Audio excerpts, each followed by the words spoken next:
Hello, everybody. Welcome back to Human Design Hotline. I am your host, Brenna. I feel like I should say that now because I have the official microphone. We have a reading that has already been scheduled by Amanda, who's one of our beautiful projectors that had a birthday this month. So happy birthday to Amanda. How this usually goes is I read Human Design body graphs. It's $12 for 10 minutes at the link on my page. You guys will see it here, should see it here in the description of this channel.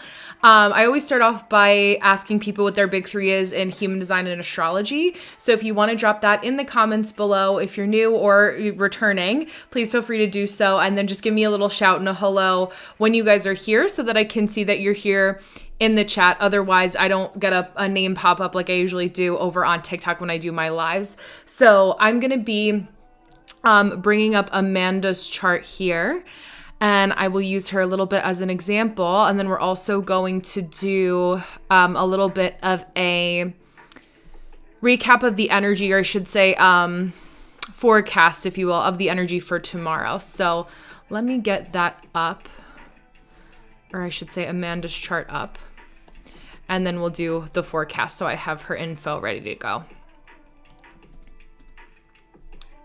Let's see.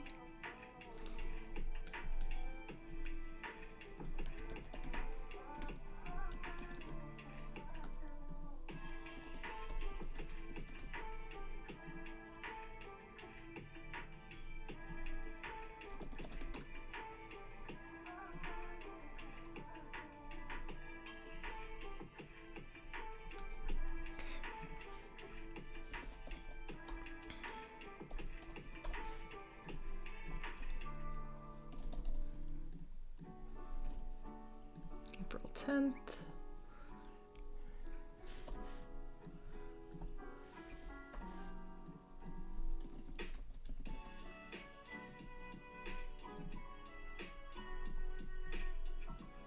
Go and just add this.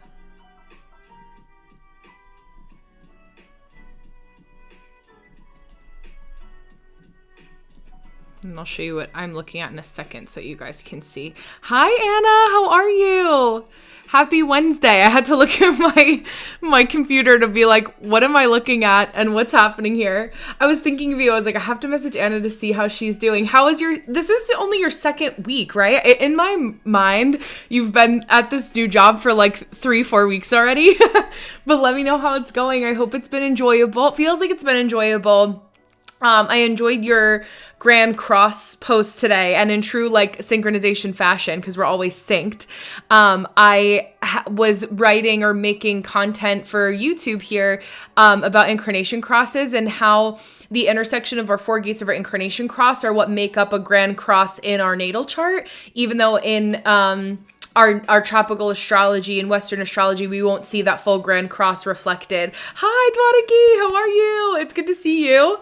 Thank you for your compliment on my brows. I was like, maybe I'll do a little get ready with me. I had done a get ready with me on TikTok where I did my makeup on camera. So maybe I'll do it on a live, and I could do my makeup tutorial. I'm going to bring up the energy for tomorrow for a human design body graph so you can kind of look ahead and kind of do like a forecast for tomorrow. I've been toying with the idea of doing like little forecasts the night before so you guys are prepared for the day ahead, and you can kind of like wake up and look at it like a little human design, 1 minute or so tip for the day or the astrology of the day. So I have Amanda that signed up for 8 p.m. Eastern. It's 7:35 Eastern Standard Time right now. And we can go from there. So let me do this. Yeah. Oh, it's week 3. Oh my gosh. Because last week was so insane. I feel like it went so fast. Yeah. I'm working through some things about my routine. Oh, I love that your routine is coming together. Good. Thank you. Glad you enjoyed the Grand Cross. Yeah, thank you. Yeah, I'm so glad it's coming together. It was so kind of perfect that we had the training that we did for the month that you went back to work. I almost said school, which is an interesting, maybe Freudian slip. But training nonetheless. So I'm happy for you that it's been nice. And Dwadiki, is it already Thursday for you? Are you? I think you're ahead of us, right? You're also in living in the future, if I'm not mistaken. Yeah, it's interesting because to riff off of your Grand Cross video, Anna, I'm so glad. Thank you. With having all of those, and please feel free to elaborate on what you shared over there on Instagram, but it was basically like talking about the aspects where we have Scorpio Lilith is what I've been paying attention to. Hi, Deanna. How are you? Happy Mercury Day. I filmed your 1/8 channel video today and give you a little thank you and shout out. So I'm in the process of editing that to get to you guys either before this week is over or early next week. So I have that, and then I filmed an Incarnation Cross video for you guys today too. To start with that. And it was so perfect because the person's Incarnation Cross that it was is a reflector that connected with me here on YouTube, and she's a gate 44. Her name's Ashley. You'll meet her, I'm sure. She'll probably be here or come at some point. But she's a gate 44 Scorpio sun. And so all 4 gates of her Incarnation Cross, or Lilith is conjunct her sun right now. All 4 gates of her Incarnation Cross are all of the fixed signs. So it's interesting when you have your sun sign is in a certain modality. So for Dwadiki and I, we're both Pisces. And for Deanna, we're all mutable suns. So all 4 gates of her Incarnation Cross are all going to be mutable. For Amanda here, or this isn't Amanda's chart. Hold on. I was like, this is today or tomorrow. What's happening? But for Amanda's chart, who I'll be reading for at 8 o'clock, but I'll use her as an example. Wow. There we go. She has an Aries sun, so all the 4 gates of her Incarnation Cross are the cardinal placements, like Anna. So Anna being a Libra. So gate 32 Libra, gate 61 Capricorn, gate 62 Cardinal. So yeah. Oh, nice. Okay, perfect. Okay, that makes it easier. So progressive, and in the future in some ways, as I feel like all of you are, especially my beautiful projectors here. Hi, Mo. How are you? As if I'm cute. It's good to see you. How's it going? Aw, I'm glad you're here. I was laughing at the amount of meditation emojis I put on your podcast. I still have to listen to your podcast episode. It's been on my radar because I've been doing walks every day. So I was like, okay, maybe if I can sneak off to the gym with my fiance tomorrow, I'll go and do that. But it's your podcast is percolating in my mind. I feel like literally last week went like that, which is why I asked Anna. I was like, is this only week 2 or is this week 3? Because like I was traveling like all week last week. Yeah, because that's right. I saw you guys or some of you guys on Saturday. I was like, even I am like, where am I? And what's my name? And like, where am I going?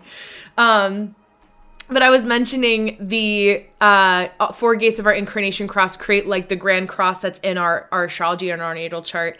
And that the person whose video I filmed today, had gate 44 as a Scorpio sun. So Lilith right now, whenever you hear, and I got this question from Megan in my Patreon, who's a manifestor in our Patreon. And she had asked me like, what is this astrologer talking about when she mentions the goddesses? So it was like, what I had mentioned with her is that like anytime you hear about like Lilith or Juno, any of the asteroids, Lilith is interesting because it's a coordinate, like our MC that is conjunct or next to our 10th, 9th house, depending on Placidus or whole sign. So you'll see that they're coordinates versus like your Saturn is a planet. The sun is a star that we can see in the sky that we can track. The Earth is in a certain location. Mercury's in a certain location. But Lilith is an asteroid as well as a coordinate based on the moon. So Juno is, I believe, only an asteroid if I'm not mistaken. And then some things in your natal chart you'll have that will be like a calculation for a coordinate in your chart. So I always like to help kind of clarify with that. But Scorpio and Lilith is basically the explanation that I was trying to shit out just now. And to say that Lilith, the placement of Lilith is in Scorpio right now. So looking at where you kind of have that like femme fatale, it's giving like warrior vibes with all of the, especially Neptune and Aries, and then Saturn's going to be in Aries and they're going to be conjunct one another. So some more info that we'll talk about as we get closer to those transits next month. It's literally only in a couple weeks. So yeah, just a couple kind of disclaimers. I didn't want to say that. So yeah, literally blinking in its Taurus season. I keep going to say like, and Anna and I were talking in, what was it, Anna? I think Pisces season, if not Aquarius season.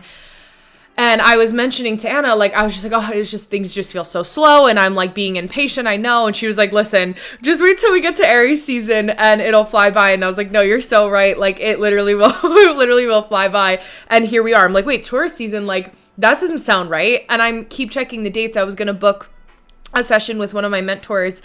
And I'm like, oh, we're the goddesses. Yeah, Lilith and Scorpio is, yeah. So yes, thank you. Okay, yes, I love that. Is so, yeah, though. I love that. Okay, perfect.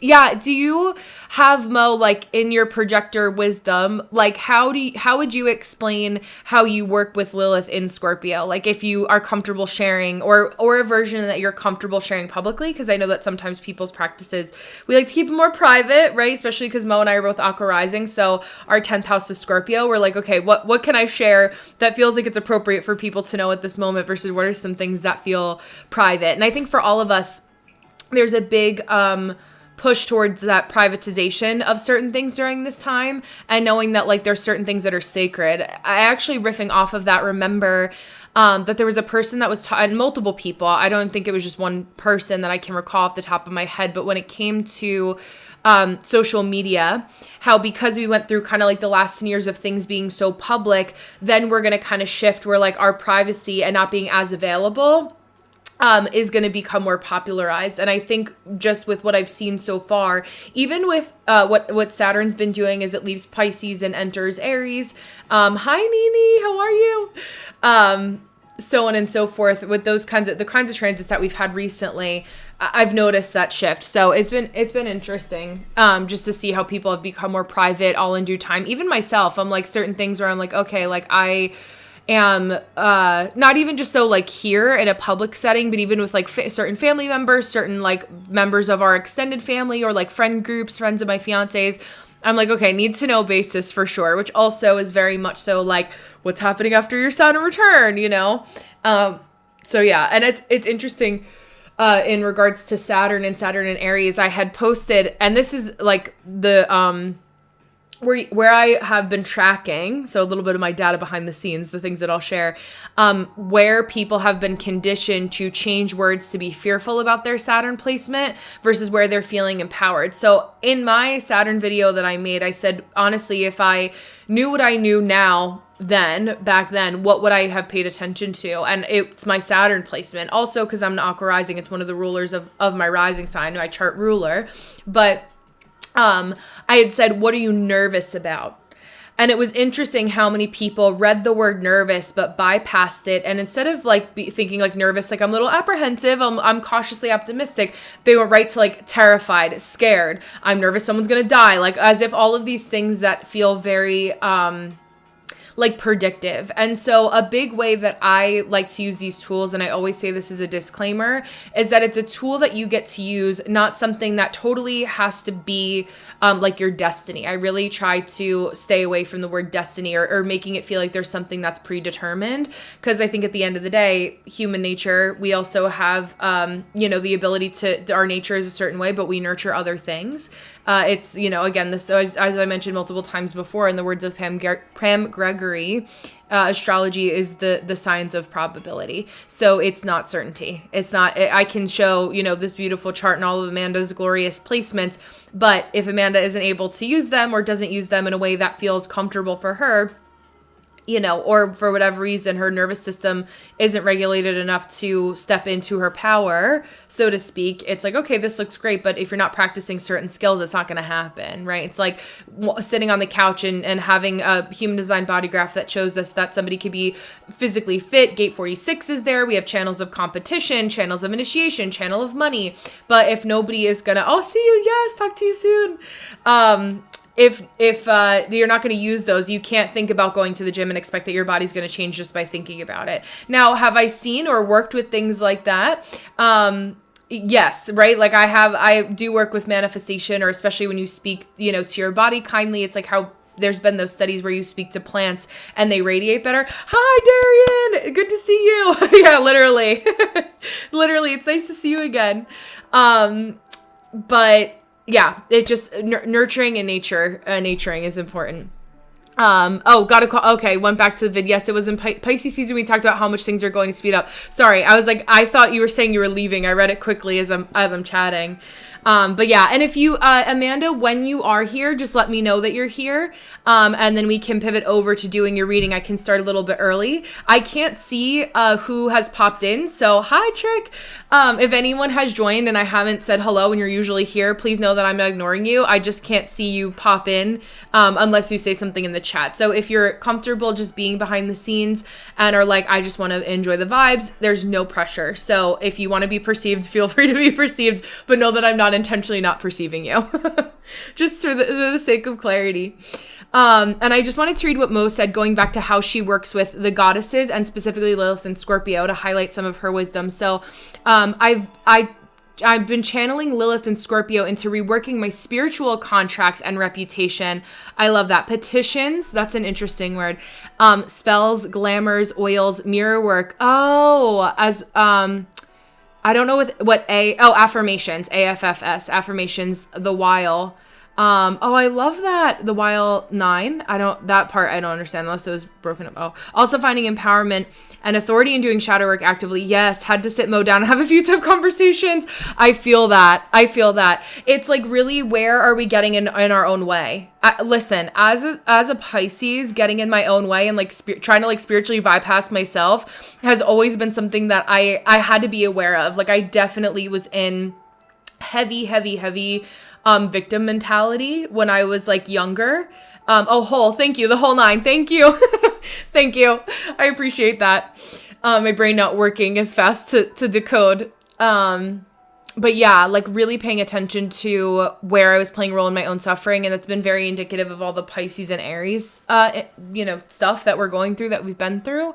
And coming out the other side. And really, like, I mean, just for somebody that is a Pisces sun, and for any of you that may have a lot of Pisces placements, or depending on where Pisces is in your chart, it's really looking at like, where do we get a little watery? Like, where have we gotten a little, where are we letting the murky depths kind of create a little bit of, again, playing a role in our own suffering, not feeling as empowered. And so paying attention to that. Especially during my Saturn return, because Saturn's conjunct my sun. So that's been a big thing. I was going to riff off of that. I was trying to think of what the thought had escaped me. Yeah, it'll come back if it's meant to. But in the meantime, let me send a little note to Amanda, actually, because she signed up for this reading a little while ago. So let me make sure that she knows that we're over here. Because there was once before she was like signed up for YouTube and then realized like, oh wait, that's not TikTok. That was the wrong link. So for clarity's sake too, if Amanda's a member of my projector Patreon, so anyone who is in my Patreon in general, you guys get one mini reading per month as a part of your membership that is included. So that being important, let me see.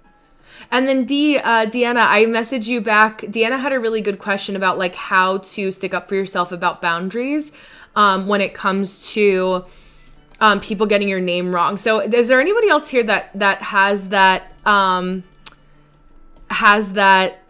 issue? Nini, I know that we've Nini is like the woman of many names, but I won't mention them all, although I have them interchangeable, but I know that, yeah. Oh, okay, hold on. Let me send her this message and I want to read this and we'll go into that.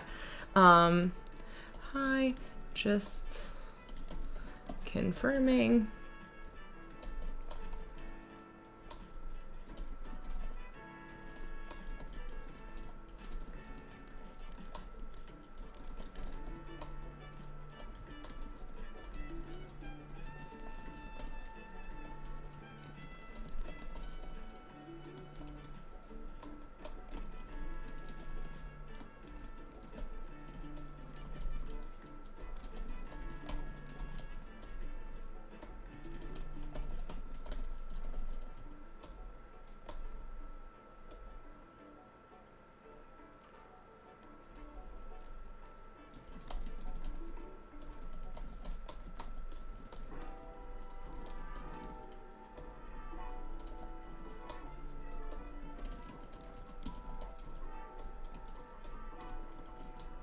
There we go. Okay, yeah, my Pisces Mars has been showing. Yeah, I can imagine. And I feel like Pisces and Mars, like it's like with Mars and Cancer also is even more like that was a challenge, right? Thankfully, Mars is in Leo now, but it's definitely like that spicy activation there. And Mars will also show us like where I actually have a video queued up for this, where we exhaust our energy more easily, and where we can get ahead of ourselves. So, that being a big thing, like where we can exhaust it based on other people. So for you, Nini, like that martyrdom, doubting yourself, being very skeptical about yourself, feeling like you struggle with like emotional regulation, that can be a big thing as well. Yeah, literally your only water placement. Yeah, Nini, you can have some of mine. Yeah, I feel that. When I first started serving, I wouldn't correct people, and then something kicked in, and I started to pronounce it slowly for them. Yes, that's how I am too. Yeah, I literally refuse to let people mess up my name, so I've always given like 3 nicknames. I love that. Yes, no one can ever say my birth name. It's only 4 letters. Trick is easier. Yes, I know. Hey Chris, I've said your name in my head, like your birth name. Because I had the email, hi, Amanda. We'll start in like 3 minutes. I'll start a little early since we're here. And then just as a disclaimer, if anyone wants to sign up for a 10-minute reading tonight, the link for YouTube is in the show notes in the description of this video. It's also on my YouTube channel homepage, $12 for 10 minutes, just so you get the wind down. Usually like here, I can give you guys a little bit of extra time because there's a smaller crowd, so it's a little bit more intimate. So I always will give that in between just as kind of a disclaimer. Darian, I'm so glad because people think it's okay when it's not. No, it really isn't. And that's when I look at the person. I'm like, if this is someone's like auntie or like my uncle Kelly, his mom who just passed away actually, is older and she's from the South. And like, if she couldn't get my name correct, I knew that she wasn't doing it from a place of like, malice. Like for me, intentionality is so important. And then if it's somebody though that I know that I'll see very often or like means a lot to me, then I'm like, I'll sit with them and be like, no, we're going to figure this out. Or if it's like, you can always tell when someone's trying to do it from a place of being like malicious and being like, Brenda, like, I don't get it, you know? And like, I mean, even that, the Valley Girl voice gives enough of a clue, right? About like the dismissive kind of, tendencies there. So yeah, exactly, Nini. Yeah. I'm like, hey, yes, exactly. You're like, wait, that looks familiar. I paid attention to that. Yeah, my whole family, majority is water. Oh my gosh. Yeah. Yeah. Let's like, wait, to pivot to Amanda's chart here. So Amanda, where are or if you have any Pisces in your chart? The gate 25 is, an Aries Pisces shared gate placement, depending on the, you can have some Pisces activation there. Let's see, what profile line is it in? Your Venus. Yeah. So for you, it's actually early degree Aries. So you just squeak out of Pisces there, but I was curious to pay attention to that. Okay. So let me bring up what your question was, Manda, and we'll pivot into you. And then I have my notifications open so that I can make sure I'm not yapping away too much over anybody. Dwadaki. Okay, perfect. I see Dwadaki. Okay. So I'll have a little bit of a buffer in between. Dwadaki signed up for 8:10 p.m. and we're starting 5 minutes early. So for me, I know, Amanda, you were talking about your kind of witchy side and wanting to dabble in that with what I was reading.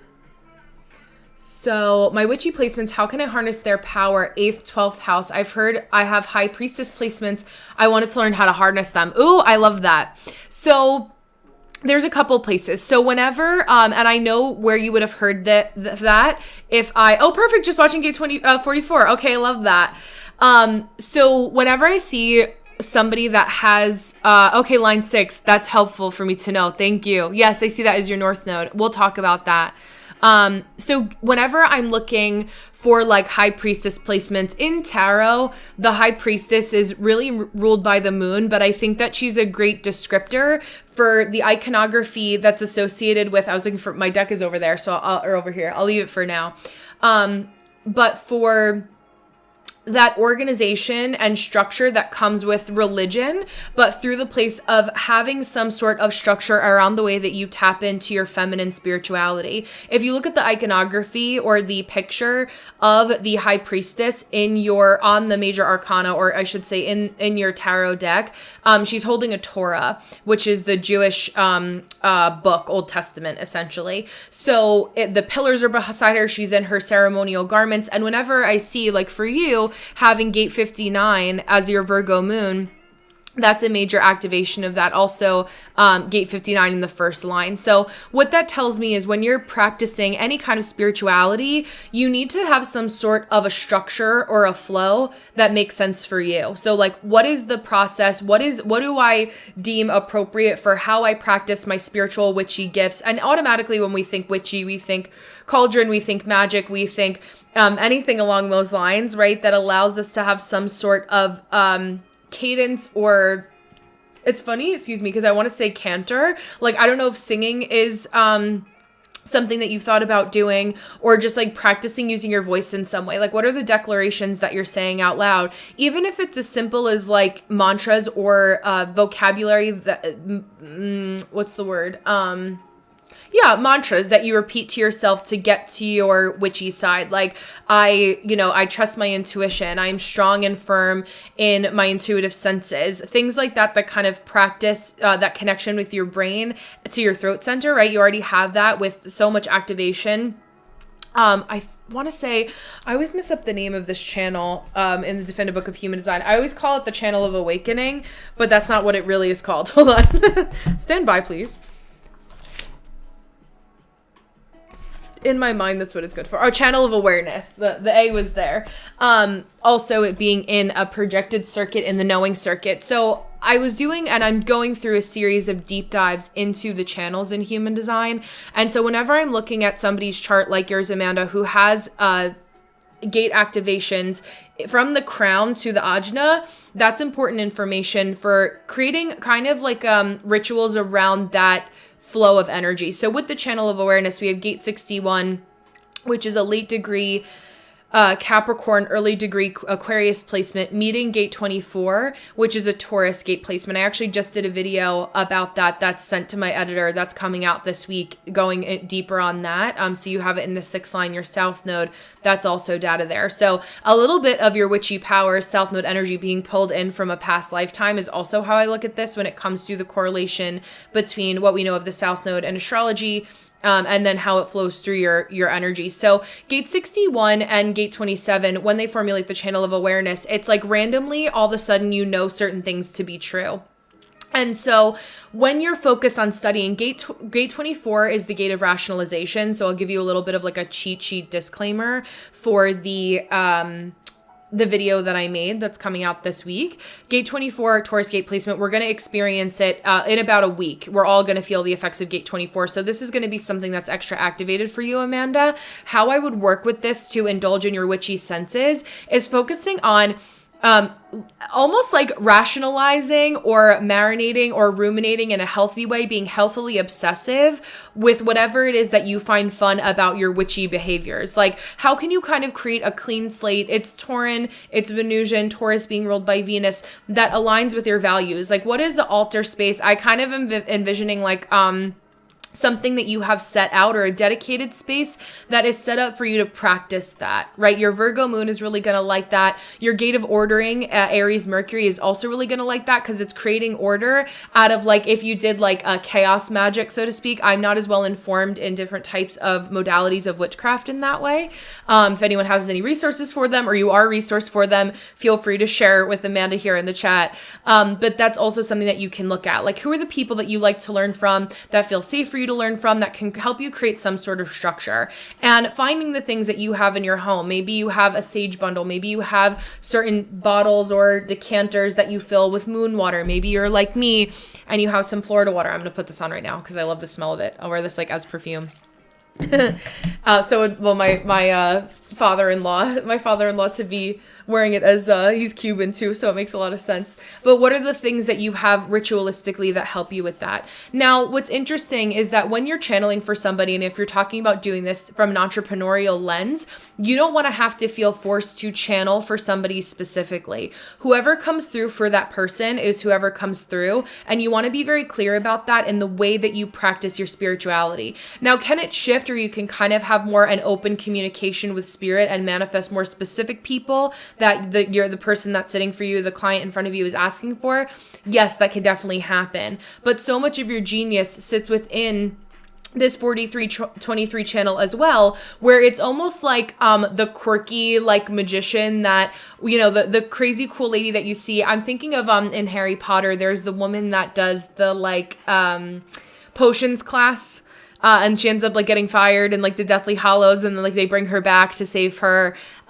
She has like the glasses, they're doing like the teacup reading. I forget her name, but it's like that kind of vibe, like the nutty professor of spirituality is what's indicative with these placements. Also, however, with the channel of initiation, right, your third channel, that you have here, that connects your G center and your ego center, creating that second pocket that makes you a split definition, is also like having some sort of like forcefulness that comes with, oh, thank you, Trelawney is her last name, Professor Trelawney, thank you. And maybe I'll have to make sure I'm pronouncing that correctly. Teaches divination, thank you, divination. Also interesting, divination tools, manifestations wands, having a magic wand, things that get you into the ritual. That's also playing into your gate 5, which can also be helpful. I want to look at... What's your rising sign, Amanda, in your natal chart? Because that'll tell me specifically what your 12th house and your 8th house are. Always reminded that I'm in the right space. I love that. Yes, thank you. I love that. The gate of shock is what I was looking at. Also with that very early degree, gate 25, Aries Venus. It's like almost like operating in the light because you know how dark the dark can really be, is the best way I can describe it. Yeah, I would say looking at your 8th Virgo rising. Okay, so Leo is going to be your 12th house in whole sign, or there can be an overlap there with Virgo as well. So like having a dream journal, if you're wanting to be very regimented about your dreams, that can also play into your Virgo rising. What is your, I can't do the mental translation for what your 8th house is going to be.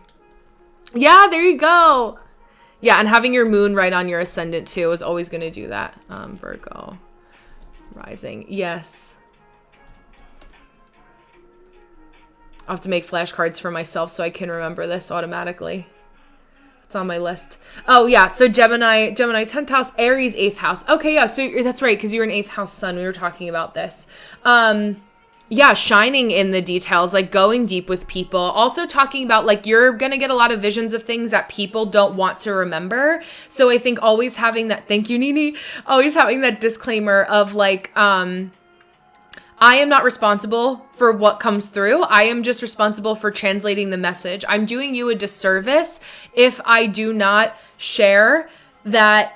Like if I do not share that from the jump. So people who are only surface level, who like are like, oh, this is just something that I do for fun. Haha, it's like a ladies' luncheon. That's not going to be your vibe, right? You need somebody who, even so with your profiles too, or even your Virgo moon having that one line and you're being a 1-3 like me. Like I love group activities, but even in this, I'm talking to a bunch of different people, but I only have one person's chart in front of me at a time. So there's always an element of one-on-one connection, because that's when we know, like, especially as 1-3s, like not everything is meant to be aired out to everyone in the public eye at one time. Sometimes there's things that I will see or get a vision of even when I'm on TikTok live for somebody, and I'm like, now's not the time and the place to like air out this person's laundry, and like maybe they didn't even ask me for that, right? So I'm always holding some sort of sacred container, and that to me is also very empowering from a place of like exhibiting high priestess energy, is like knowing the right time. And just because you can in that moment doesn't mean you should. It doesn't mean that it's also your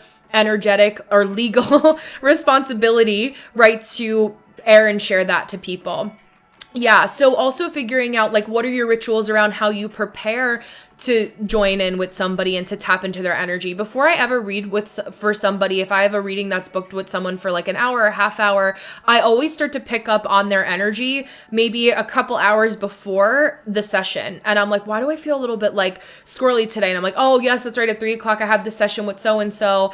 They mentioned they have ADHD. This is where I'm picking up on that. And so you'll see that there's kind of that flow or that process that, because you're so regimented about consistency throughout the rest of your life, you should be to the best of your ability, that allows you to surrender to be such a good channel. It's like 1-3 people from one 1-3 to another. We study, and practice so much in our off hours when we're not live, when I'm not with somebody, because then it's what allows me to just, okay, I shared this. I remember this. I remember that the 51 channel is the channel of initiation. I remember what 1-3 is. I remember what 4323 is, right? I've had 9 years of practice and I use flashcards out the wazoo at the beginning. Flashcards are 1-3's best friend.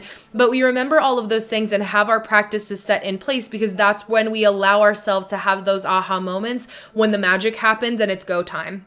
It's like an actor or an actress who is remembering their script, but more importantly, becoming the character so that they can surrender to the experience once they're on stage and they're about to perform, right? Finding that balance. Thank you, Daryl. Wow, don't rush that. Always stay in the light, because you know how dark the dark can be. Woo, child, I felt that.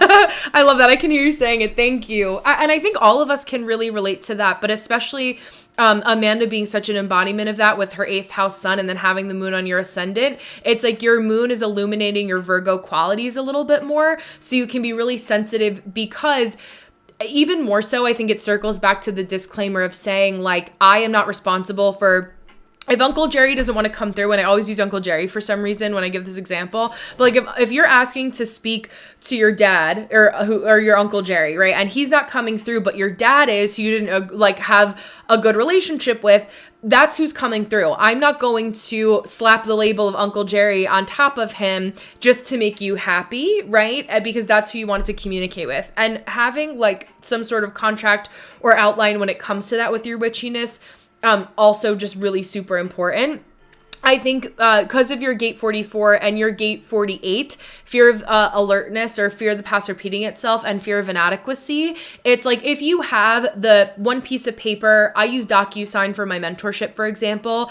You can send, I think it's up to like 5 contracts for free. You don't have to necessarily pay for the service, even if it was just a Google Doc or something, or in agreement, something in writing that you have, that when somebody signs up with you, right? If that's, I'm just going in this direction because I'm assuming based on what I'm intuiting from what your question is.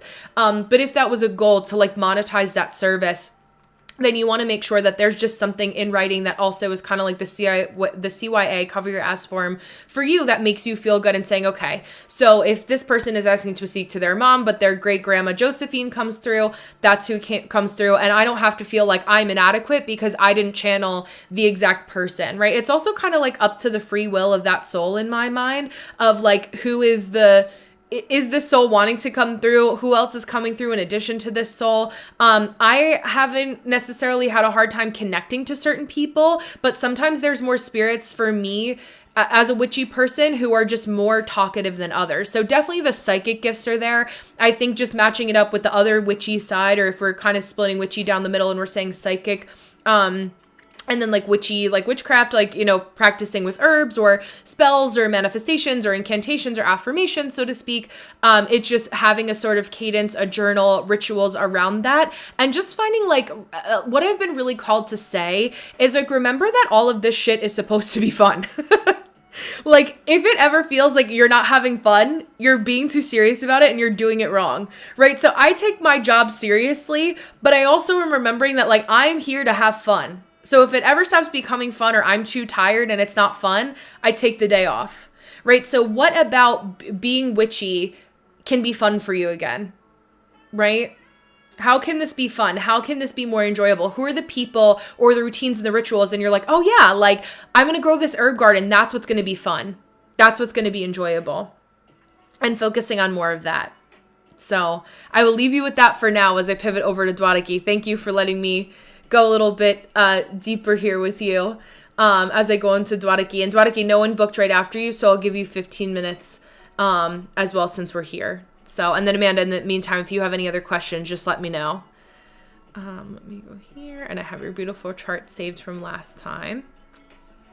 So that helps us. But yeah, a lot of it comes down to the boring things that the ADHD part of you may be having a hard time sitting in for because of the eighth house activation that's happening. But it's like, how can you get deeper in being serious and being consistent about the things that it takes for you to tap into your witchy? And the quicker you do that, or the more you pay attention to that, you can drop in a lot quicker. So for me, it's like I'm able to pivot and compartmentalize like nobody's business. I can drop in very quickly. But that was a learned skill. I couldn't do that right away, right? It was like about 3 months of consistent practice, which isn't really that damn long, right? All of a sudden we blink, Anna's in her 3rd week of her new job. I blink and I've already been, I can't believe it's only been just over a year, but in February it was a year of me doing live. It's been like 2 months already of me doing YouTube live. So it goes fast. It really goes fast. So thank you. So Dwadaki said, I've always been focused on career-based questions so far, but now I'm brave enough to ask questions surrounding love. I love that. My life path number is a 2 and master number 11. What kind of love life marriage will I have?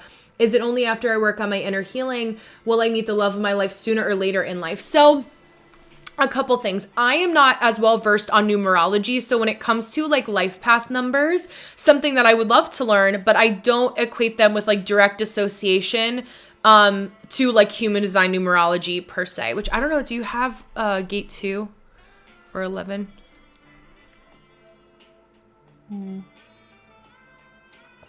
No. Okay. Yeah. There's no biggie on that there. I was curious if that was a red thread. I mean, I think always to answer the question, like, is it only after I do my inner healing? Yes and no. I think that from my personal experience when it comes to love, and also being a Pisces Venus, because you and I, Dwadaki and I are literally born a day apart, same year. So we have a lot of the same personal placements. I have a gate 22. Our gate numbers are different, but most of our placements are the same because our degrees are a little bit different since we're a day apart. Makes sense. Astronomy circumstances. The world keeps on spinning.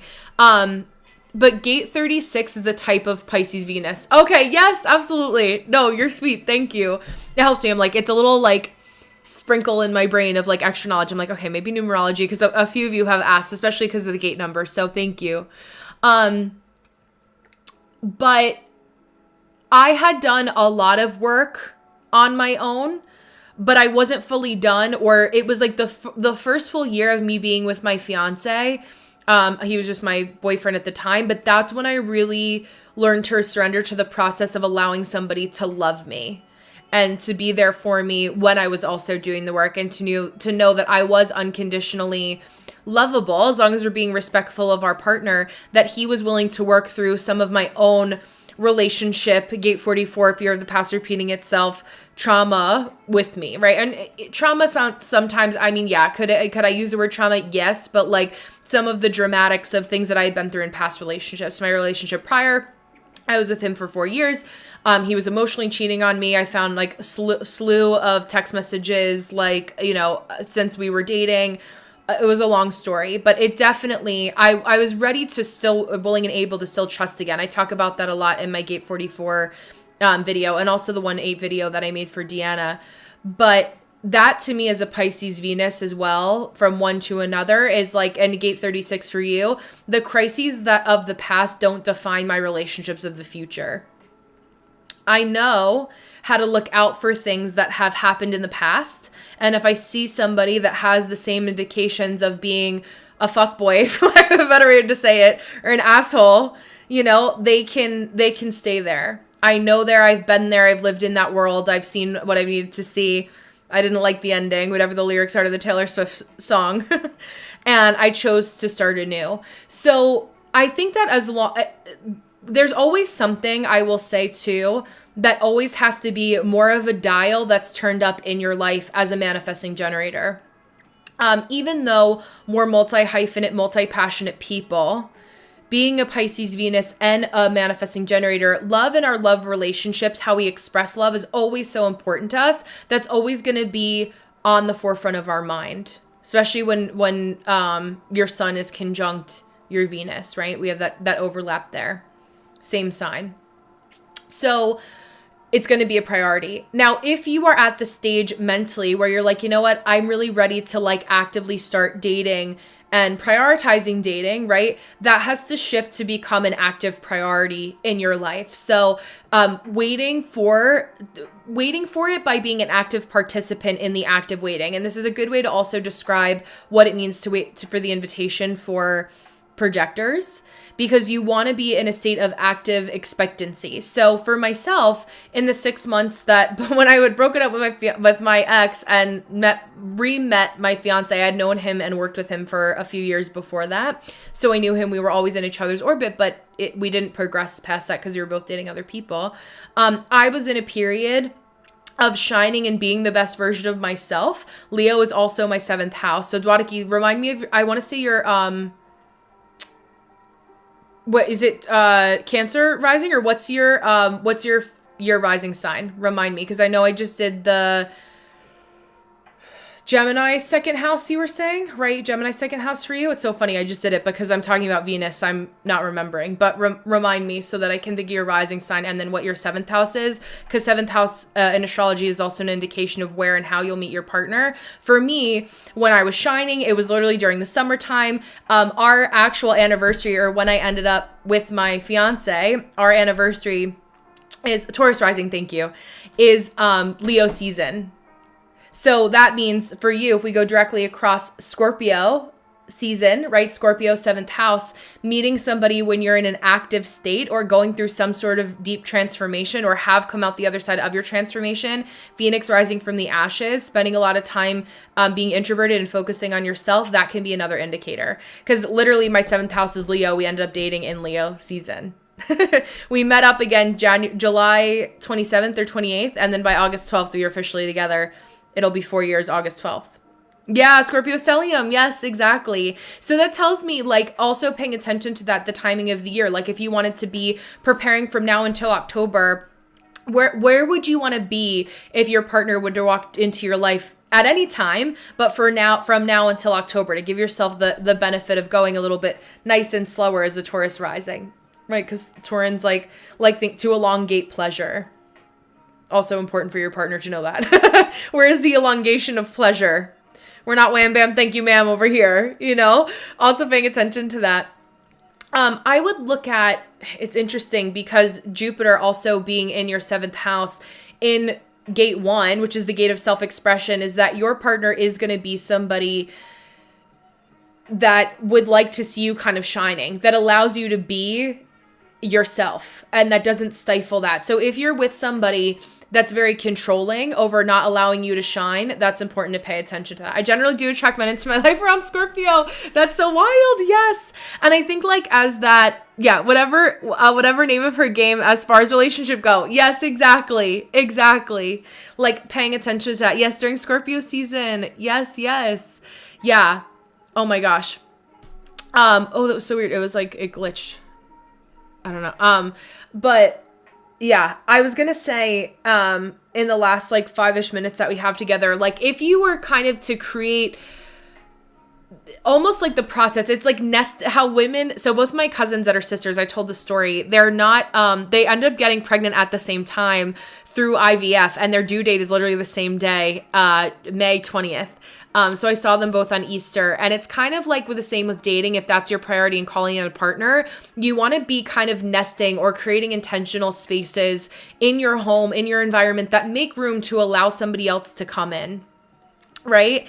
That is weird for me too. Different 7th house, same experience. Yeah, there you go. Like, look at that season of your life. And I literally didn't actively think of that with Manny and I, it's my fiance's name, until like now, or not that long ago. I remember thinking of it like Leo season. I was like, oh, that's so funny. I was like shining brightly and I was like all over social media. I was really starting to pour into content creation. We always followed each other on social media. I always knew he was a creative person.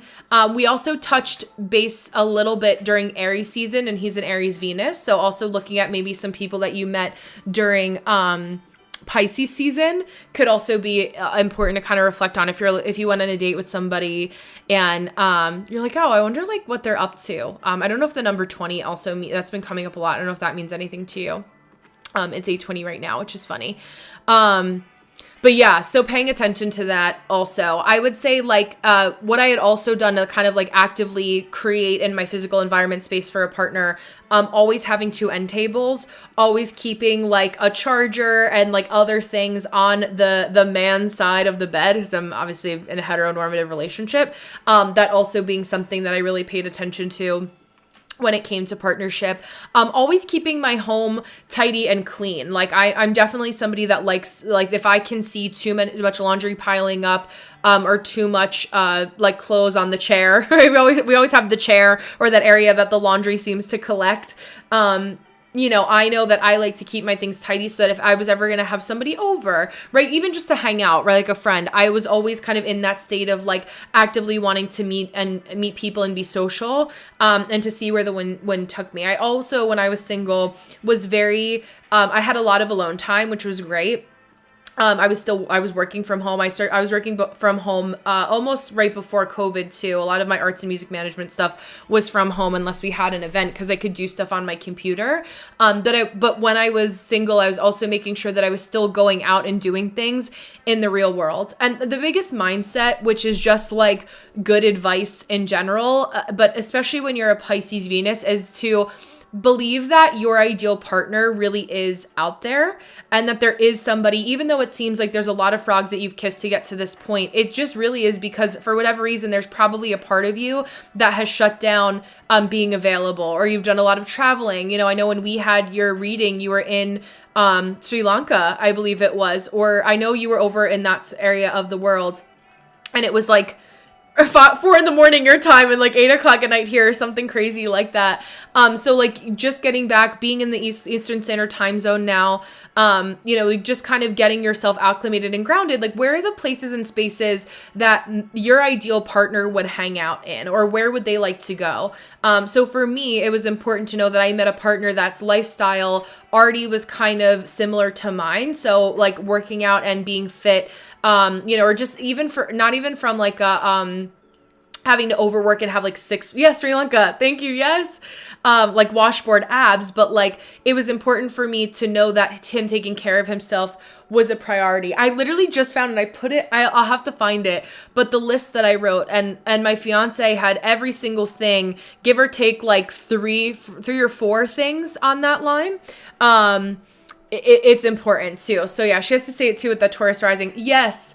Yeah, exactly.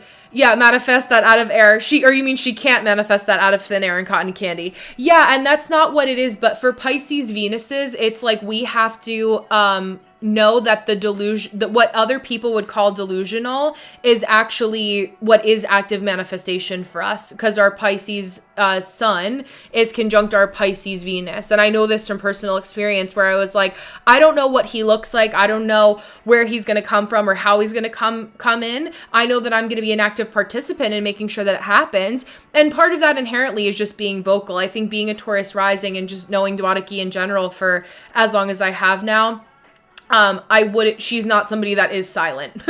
So the words happen, right? But I think that, if, to your point, if like saying affirmations out loud is helpful, it can definitely do that. But with Mars being your 7th house, or Mars being active as a ruler of Scorpio in your 7th house, it's like, where am I physically going to be in the energy of that, right? Yes, exactly. Me too. It's such a good placement to have. So it's like that yin and yang that's helpful, and figuring that out. So I would think about active places like during Scorpio season. Where do you want to go? Where would your partner be? Do you like a winery on the East Coast? Would they be hanging out at a hotel bar over the summer? Do they go down the shore and hang out in, I say down the shore because I'm from New Jersey, but like Barnegat, are they going to DJs? If you, for anyone that knows of Belmar, right? Like, is it that area? Like, where are they going? And yeah, so not silent. Exactly. Very vocal and energetic. If all the emojis, like my beautiful Darian Leo energy and Dwadaki, right? We have so much of that back and forth that I love. But it's true, right? It's like that, I'm going to tell you like it is. I'm very direct. Like, I know what I want. And maybe like, I think of also your 1/8 channel being here. It's like being like allowing yourself to be in that magnetism, feminine, almost Shira 7 sprinkle. I'm an inspiration. I'm literally making a video. I already made a video about this, Dwadaki. I don't know if you were on yet. That's going to come out this week. By this weekend, I should say, maybe very early next week at the latest, but paying attention to that. Going to Jersey Shore, bitch, I know. I actually, for a while, went to the same nail salon as JWoww, which is like a random little story. Our nail tech was the same, and then I didn't want to, the salon ended up being too far from my house, so I left, but it was so random. And then Mike, the situation, always, also lives in Homedale now, is a place called Homedale, New Jersey. So, like, him... And then Snooki is up in Montclair Florham Park, but she went to the gym with one of my cousins. So, like, if you lived in New Jersey, you're only 1 degree of separation from anybody anyway. So that's not really like it's not like a point of bragging, right? Like, it's fun, like, it's fine, it's cool, but it's just, I think it's funny because it's like, no, they really are like from New Jersey now. So it's cool, like, overlap. But just a funny aside. But yeah, Dwadiki, like, just to leave that with you, it's like, as with your 1/8 channel and your pure 3420 manifesting generator channel, you're going to shine when people see you being magnetic. And so having that balance, I know, she's great. I love her. Jenny Farley. I think she's a Cancer. Yes, millennials. Yes. Like, cheer Jim. Yes, exactly. She's very sweet. And her daughter is so cute too. Her daughter is like her mini me. So, I mean, looks exactly like her ex, but like so funny. But yeah, like, what's the process of finding that balance of being like, okay, where is my partner? Gen Zer, yes. Gen Zer. And I think we may have one, is Gen X above millennial? 1 or 2 Gen Xers potentially. I know we have a couple. Like, I think I'm considered an elder millennial. I don't know. I'm a 94 baby. I think I'm like on the cusp or something. But I definitely a millennial. Me being like, what's a shout out on YouTube? And Mo and Nini walking me through it. Like, how do we do this? But yeah, it's like, where do you shine? Focusing on October, I feel like just Scorpio season, November, I should say, because most of October, I think of spooky season anyway, but like just getting yourself into that preparatory state of like, okay, it's a priority for me, especially with gate 5, that routines, rhythms, and rituals. It's a priority for me to start to call in partnership. How do I factor that in, right? If that's my North Star.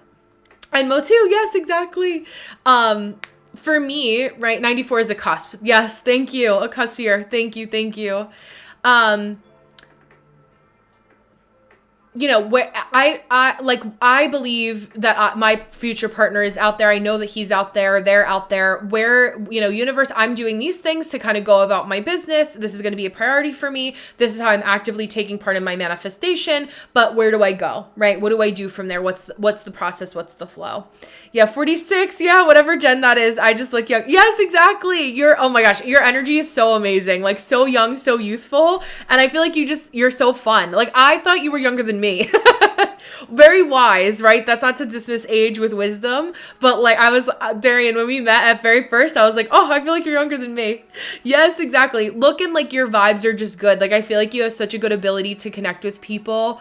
Like cross-generationally, and you'll always be that way. Like, I feel like there's energy in you that will always have the wisdom of like 80, but like always feel like you're in your late 20s or something, like that. I just see you that way so clearly.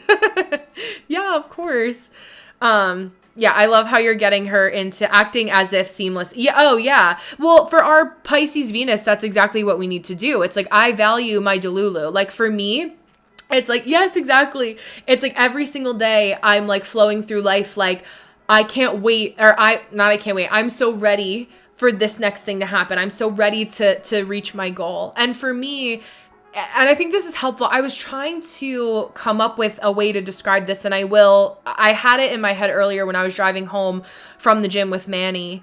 And explaining that kind of like daily bite-sized pieces that are actively, like, that if you do this, no matter what, you're getting a step closer to calling in your ideal partner, or getting a step closer to making XYZ amount of money, or getting a step closer to, XYZ amount of subscribers, or whatever it is. And so chipping away at your goal every single day is how you blink, and then one day 3 months have passed, and all of a sudden you're like, oh my gosh, it didn't take much time at all for me. All of a sudden it's October, and Dwadiki's engaged in a week or something, maybe not that fast, right? We like the courting as your Taurus rising.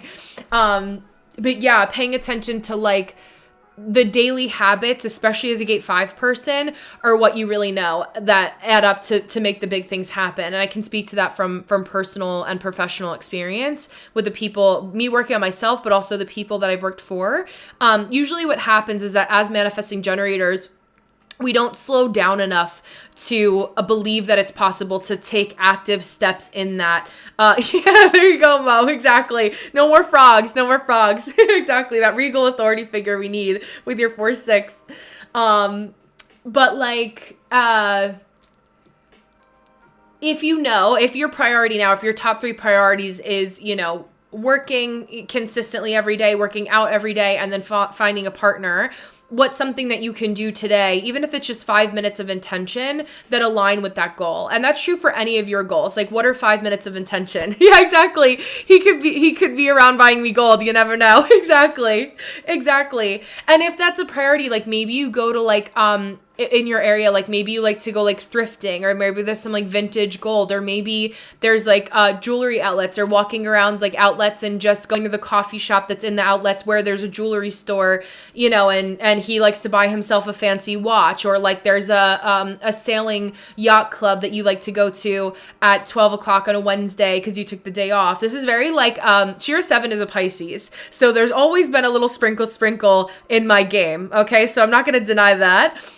Where it's like, okay, what's the sprinkle manifestation of like, this is going to be an exchange here of certain things, right? An element of being provided for that's really appropriate for the symbiotic relationship. Now I have the ability to, I like to work, right? So that always is something that's going to be important to me because of my placements, especially, but for who I am as a person, and to feel the power in that. But that symbiotic relationship of having like a courtship with a partner, and certain things being important for you in those relationships, there's nothing wrong with that if that's what you value. And at the end of the day, everyone being in the same kind of boat where they're picking up what you're putting down too, and they know that they have an active role in participating in the relationship in that way. And with my fiance being an Aries Venus and me being a Pisces Venus, it actually works really well for our personal placements too.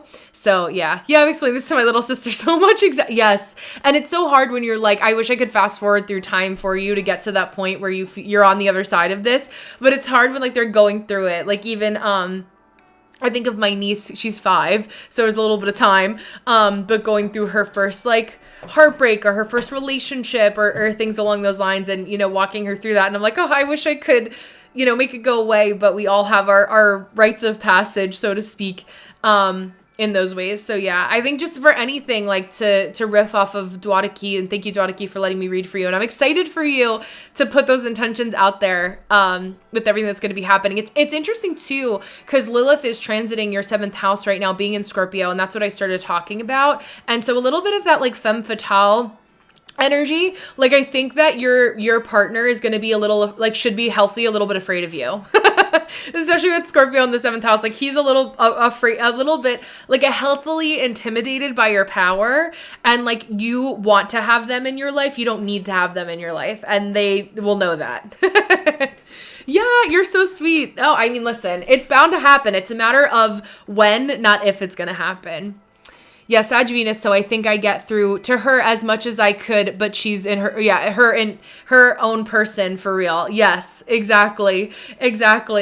Yes, I see that too with Sag Venuses. It's like they always, and Sag Moons especially, like they're always kind of slippery, and you always need to like let them fly in their own way. And it's kind of like you give them information in passing. It's like this is what I did, or like, when I ended up, traveling to this country, I actually went through this website and it ended up being cheaper. Instead of saying to them, well, you should actually book your flight this way because this is what's going to make it cheaper for you. Like they'll listen to it as if it's like something that's worked out, and like you're not paying active attention. Like you're cooking dinner is like, or making a sandwich or doing something as they're doing something else, and not really looking at them, and they have to almost think that it was their own idea. So I've seen that a lot with a lot of Sag placements. Juno is X until, did you mean retrograde until July right now? So pouring in to pour out is such aligned advice. Yeah, thank you. Oh, you're Sag Venus. There you go. So do you feel like that, Nini? Right? Where we're like, I'll just kind of tell you this in passing, but here's the data, right? Like I'm just going to sprinkle it in pick up what you want to put down, and then you go off with it, right? Or it's like, you'll tell me like 6 months from now that like, oh yeah, what you said this Wadaki actually also applied to me, so I applied it and it actually worked. But like it's like that, and it's not like with the point of being like rude, right? Yeah, exactly, Anna. I've picked up on this. I picked up on the sprinkle of it. This is how it's gonna, sorry, I'm itching my my back of my arm. Yeah, it's funny. Yeah. Thank you for sharing. Thank you for saying you resonate. I know. It's interesting. I've been asking, who did I have? I had somebody that has a Saturn in Scorpio, and they had a Scorpio 10th house as well. And I was like, oh, like, how do you find out that karma plays into, like, your relationships with other people? And I'm waiting for them to get back to me if they see it, or they're not somebody who's very active on TikTok, which is where it was, as it appears. But I'm really good at remembering, like, my people, like Nini, Anna, Sag Venuses, Mo, Pisces Venus, like myself, Dwadaki. And then, like, when we give advice as astrologers or human design readers, it should be book smarts, but also street smarts of people that you have read for multiple times, and different people that you've read for with the same placement that you're also bringing to the forefront of your mind. So you're not just pulling from what you think may be a possibility, but like actively kind of having somebody. Whenever I make content, I'm usually thinking of somebody that has this placement that I'm explaining. And so how I would express it to them in a reading, but also how it can apply to other people. And that always really hits. So if you're also into content creation or looking to do content creation, I also encourage you to kind of think of that and think back on like, oh, well, I know that. I wonder what other people's placements are, charts that I have access to. Like if Deanna were to look at her mini generators chart, for example, and was explaining or making content for the astrology for parenting or something like that. And then her daughter is a Sagittarius, I believe. I don't know, Deanna, if you're still here, but I'll say Sagittarius, right? So she could think of how her Sag sun child would want to be parented versus how like a Gemini sun child would want to be parented. So thinking of that too. Yeah, pouring in to pour out. I feel like that's just, even Pluto and Aquarius, like Aquarius is for the whole, but by being for oneself first. And how are we putting our own oxygen mask on first? I'm always a big believer in that, because you have to pour from a Libra sun. There you go. I was thinking of her name, so that's why I was thinking Sag. So thank you. Pouring from overflow, not a deficit. That's a really big thing. If you take nothing else away from tonight, how are you pouring out from an overflow, not a deficit? And this is coming from somebody that really poured from a deficit for many years and paid the price energetically, physically, mentally, emotionally for that. So I don't have room for that anymore. Yeah, I always do that, but it's good to hear that it will still apply in a newer atmosphere. Yeah, absolutely. I think more people are being called to focus on that because they just don't have bandwidth anymore. And that's where we see a lot of people, like the spiritual rumblings of people who are not willing to tolerate what larger powers that be, I'll say, so that I can still have a platform to talk to you guys and not get lost, so to speak, if you're my cryptic message. But if you guys understand the climate that we're in, I'll say it's important, like, not to get discouraged by the empty drums that are making the most noise, and feeling like you have to cater to that behavior or play into a certain narrative. It's very much so societally speaking and personally at a personal level, focusing on the things that we can control of what wolf are we feeding, right? That's important. We are with you. Thank you, Darian. I appreciate that. Thank you. Yeah, it's just tricky for me to make sure I'm not projecting my own opinions too much over the info in front of me. Yeah, and that can be a challenge too. I can understand that as somebody with a lot of fixed placements also. Like, I'll tell a funny story. When I was it was either late middle school or early high school, and I had a Libra sun girlfriend, and I think it was my Pisces sun guy friend. And he called me and he was like, yeah, Sarah said, like, you can't go. Like, you can't go. I took that as, like, she's not I'm not allowed to go or I wasn't invited, right? Versus because of my projections that I had on her of the type of person that she was. And to be fair, we were not a great match as friends anyway. We just valued different things as time had gone on. And that was slowly starting to come out. But instead of me seeing that, obviously, I took an incorrect situation, or I took a situation and I made an incorrect judgment call based on what I was feeling versus the data that was in front of me. So it wasn't that she was saying that I wasn't allowed to go. It was that, oh, she just thought that I wasn't able to attend like dinner or whatever we had planned, right? Or probably going to Applebee's for half price apps on a Friday night, because we did that all the time in high school. That was what our $20 could get you at the time. My dad would give me a $20 bill, or I would have $20 that would be from my, I would set aside from my job. I was working retail at the time at Old Navy. And that would be like what I would spend on a Friday. Now it's like $20. You're lucky if you get that anywhere. But yeah, so it's like those kind of like funny little anecdotes or stories that I think of when you say that, like not projecting our own opinions. It's true. And then I think like finding that balance of where is it good to have my own opinion? And even if I seem like I'm the only person here who has this opinion, is it because like I'm actually not comfortable, or this environment isn't reflective of who I am and where I want to go and who I want to be? Or like what's kind of happening here? What's the data? What's the intel that I'm getting, and finding that balance? And I think honestly, Nini, because you're aware of it, that's like more than half the battle right there. And it's like if it's like narcissists never ask if they're narcissistic sort of thing. People who project like so much so often are usually the people that are aware of the fact that maybe it's been a part of them in the past, but it's not where you want to go in the future, nor is it necessarily going to be your constant default setting at all or anymore. So following that. But yes, I watch her gates and placements too. She does have gate 10 even. With an undefined G center. I love that. Yes, that's so cute. Gate 10 is such a sweet placement for her to have. Is that, well, that could be either, what are the degrees? I actually wrote them down. Find it in my, or 28 degree, 29 degrees Sag, or 0 to 3 degrees of Capricorn. So we see that too. That's a fun placement to have. I always like that, looking at the profile lines for that one for gate 10, because it tells us like how people kind of like live life in a more lighthearted way.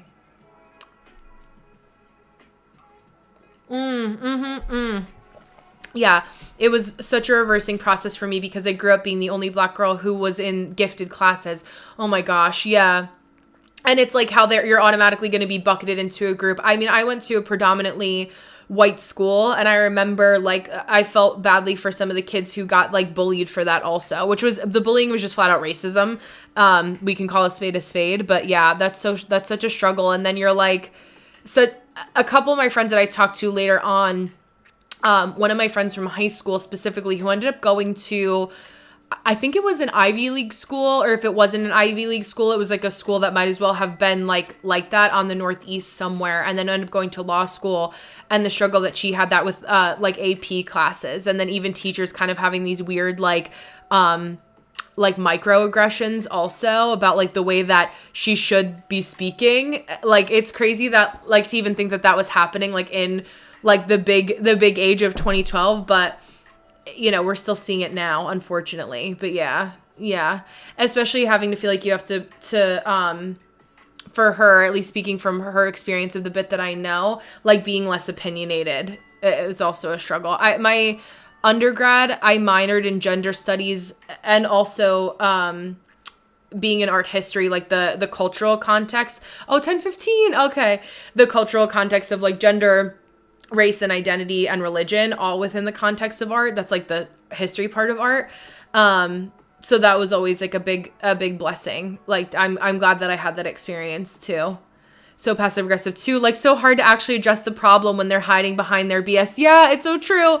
Oh yeah, South Carolina, so oh my gosh, yeah, especially. So you're like, if there were ever going to be more of a poster child area or state, right, that really dealt with that, you even more so. Because even in New Jersey, like, we're such a diverse state because we have so much overflow also from New York City, but unfortunately, you know, you see it everywhere. It's a shame, but it's like, it's depressing, but actively trying to be on the right side of history is also really important on so many levels right now. We see this so much, but yeah, the passive aggressiveness is really what gets you even more. I don't want to forget, oh, it's so funny. This always happens. I open right to the page that I needed. So gate 10 in the 5th line, is the heretic, as we know. Oh, for gate 10, I forgot they pretty much use the OG words. So for your daughter, Deanna, for gate 10, in the gate of the behavior of the self, I'll read this to you and then I'll explain it. The underlying code of behavior, which ensures successful interaction despite circumstances. No matter the hand that I was dealt, right?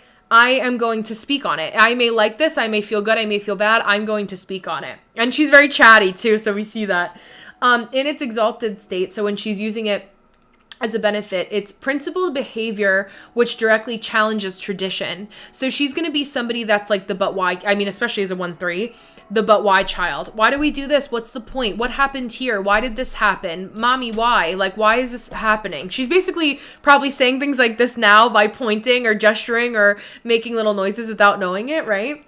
In its detrimented state, it's burning at the stake behavior, which directly challenges behavior and is eventually punished. So that's where it's like pushing the envelope too far with the wrong people at the wrong time to not feel expansive, lighthearted, etc. So also watching out for that for her of like, okay, when there's a time and a place to challenge people, and sometimes challenging people, we can play a role in our own suffering in that way to kind of come full circle. With that too. So yeah, conscious moon, unconscious 40.6. That's so interesting for her. Yeah. Especially with gate 40, because Virgo, gate of aloneness, right? Making that connection, of the part of the channel of community. I'll use Dwadicki's chart as an example. Gate 40 here and gate 37. I think I said 36 by accident. But channel of community, it's like she'll be motivated or have some motivation to be an individual. Sometimes like gate 5 or line 5, I should say, like, will kind of create a self-fulfilling prophecy of knowing that they are going to be different.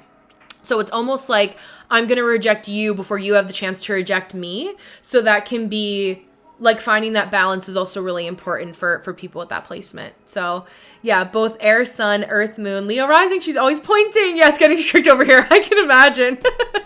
Oh my gosh. I know her Leo rising too is going to be it's so beautiful. Like a beautiful synchronicity for you and her.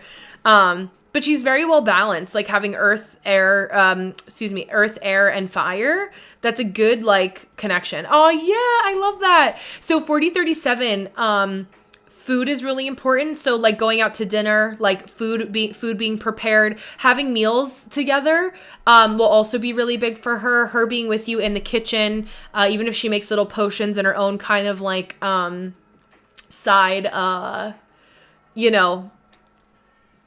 cauldron, if you will, her own pot or pan, also being like a cute thing for her to do. She's gonna learn, or a part of teaching her, something that you can teach her, is like creating contracts, and that people may have good intentions, fire and desire, yes, have good intentions about what they would want to do or say that they're gonna do, but it only really happens once it's in writing. So to not get your hopes up about people who say one thing but they then may do another, right? And some people don't necessarily always mean to be intentionally dismissive in that way. So saving her from a little bit of that heartache can be helpful. A self-fulfilling prophecy for knowing they're different. Wow. Yeah, exactly. Yes. Because it is true, right? But it's like, I know that I'm different. It's and listen, with all my Scorpio too, like I definitely went through phases where I was like, I'm going to reject you before you could reject me. And like, not like knowing that kind of preemptively, right? Or kind of like for now, how it exhibits itself in my personality, is like a slow and steady. Where like, I'm very warm, I'm very friendly, but to know and have access to me on a deeper level requires time that comes with that access to what I consider intimacy, or that intimacy in having a relationship with me. And I'm always very candid about talking about things that I've been through and things that haven't been so flowery and fun in my life, and also talking about the flowery and fun things that have gotten me a lot of success in life, and sharing all of those things with you guys, but like all in the right time. The people for me, it's like that have like that intimate access, or like know what I'm going through in the current moment. It's also very 1-3 to be like, well, once I have this kind of figured out, that's when I'll share it with everybody else, but I can't share as I'm going through it, to make sure that I don't have anyone else's flavor or energy on this thing that's happening in my life right now. So I know that a lot of my Scorpio placements, my fellow 1-lines, my 1-3s also can feel that. So yeah, my friends used to feel so inadequate. Yeah, I feel like that my whole childhood. Yes. And do you mean inadequate in the sense of like you were like a little bit wise beyond your years, or like how do you mean that? While you're answering, I'm just going to close my my door here. It was so nice today, but it ended up getting chillier as the sun went down.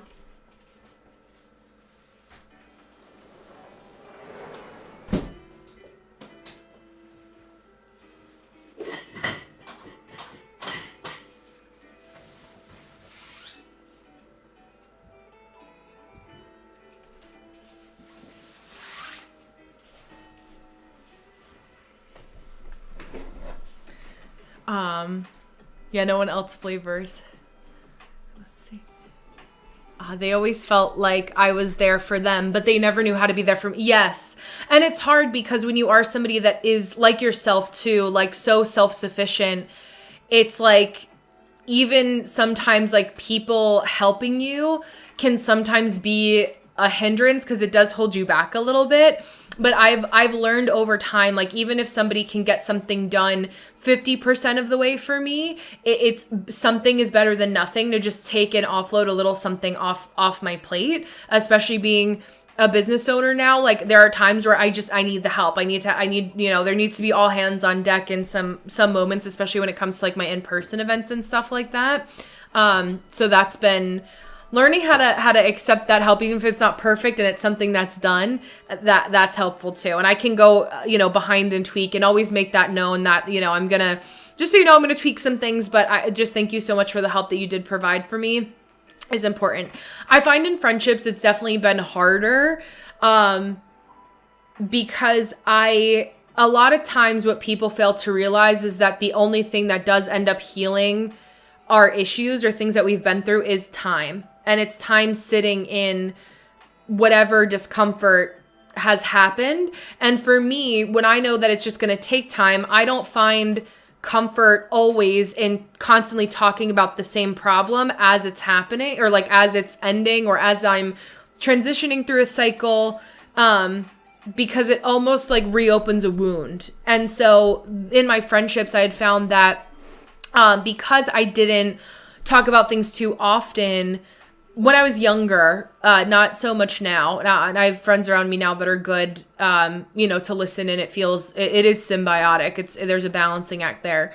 But a lot of people like being like, okay to talk my ear off. And then once I would share, they were kind of done and didn't want to go back to listening to me speak. I definitely dealt with a lot of that. And I was like, why do I feel like I'm just here to like entertain you and be here for you? But like, this isn't like fun. And it's funny because I just met with one of my good childhood friends last Wednesday, a week today actually, when I was traveling, and we had a mutual friend, and we were like, why did we hang out with this person? Like, they were so rude, they were so divisive, they were like territorial over the friend that I was hanging out with, and we were like, why?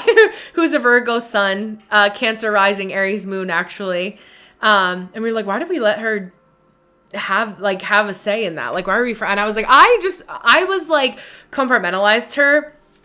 She was an Aries sun, that's all I remember, because I wasn't as into, I knew horoscopes and things like that, but I wasn't into astrology at the time.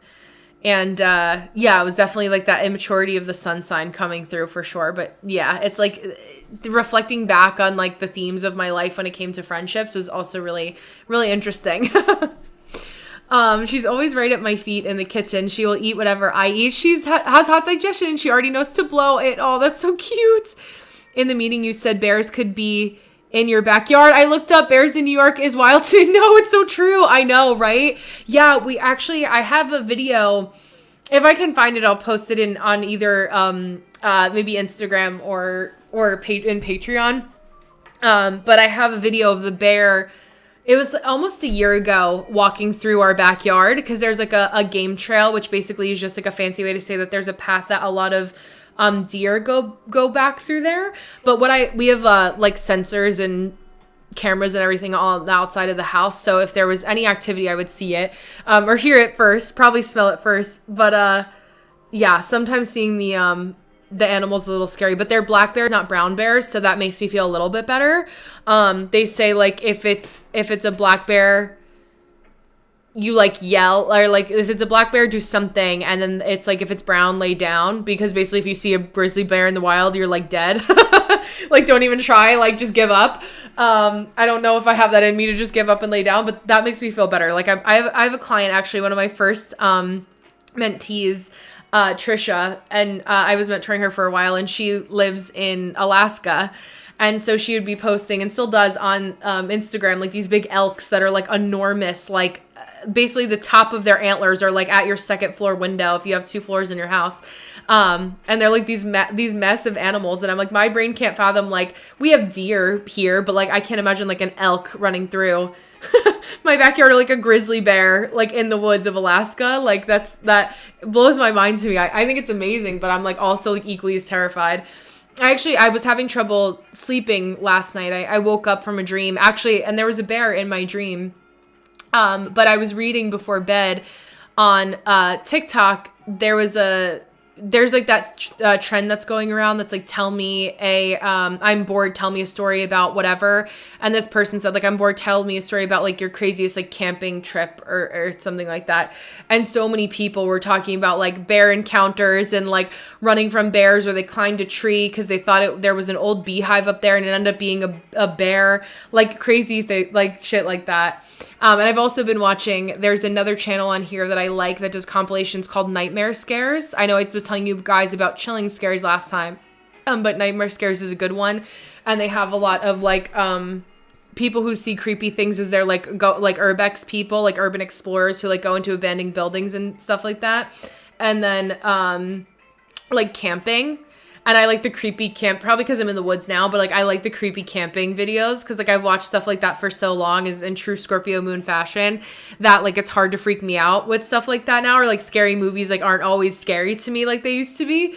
But those, like, something about like being in the woods and being isolated, I'm like, oh, like I can't, I just feel like the earth is so old that like I don't need to be in the middle of the woods. I'm also afraid by like what non-human entities are like crawling through the woods. Like, I don't need to find out that Bigfoot is real based on firsthand experience. So yeah, it's interesting. But there's definitely, there was a couple animals. So in the Gate 24 video that's coming out at the 10-minute mark, I like wrote it down because I wanted to write it in the show notes. There's a white spider that comes down that you guys can see. And then in the other video, one of the other videos I filmed today, there was a hawk flying that I mentioned. And I always say, like, if anyone has any connections to animals, or like intuitively, I always think to mention those things as you guys are watching, because I'm like, that may mean some other synchronicity at the time that you're watching it too, which is funny. So yeah. Or I felt like I never let them in to see if their presence held weight in my day-to-day experiences. Yeah, that makes sense. That makes sense. Yeah, it's like a preemptive, like, I don't want to learn the hard way, so I might as well not let it happen at all. So like either way, I feel like I'm going to be disappointed, but at least I'm disappointed because that happened to me. Or like I was in control of it more so. Yeah, D. Okay, awesome. Yes, Gate 24. It's a good one. And we're going to be, I think it's the 28th we switch over to Gate 24. Yeah. Yeah, my goal is to like do the videos so that it's going to go somewhat so with the flow of the year, so that you guys can get kind of the energy update. Yeah, exactly, Nini. Yeah. Oh, wow, snakes have been coming up. Yeah, I think I said snakes in the grass in one of the videos. It's interesting because Scorpio, I like snakes because the bag that I carry right now actually has snakes on it. It's very cute. But I like that like shedding its skin transformation. It's interesting in threes too, where it's like, I like little gardener snakes that are around here. They're like little gray babies that like slither through the grass. But yeah, that transformation, shedding your skin, shedding what doesn't serve you anymore. There's a lot of good iconography that comes with snakes too. So paying attention to that. I'll probably stay on for another like 15 minutes or so. If anyone wants to grab a last minute reading, 10 minutes, $12, link is on my page. But in the meantime, we'll keep chatting. I'll bring up the chart for tomorrow too.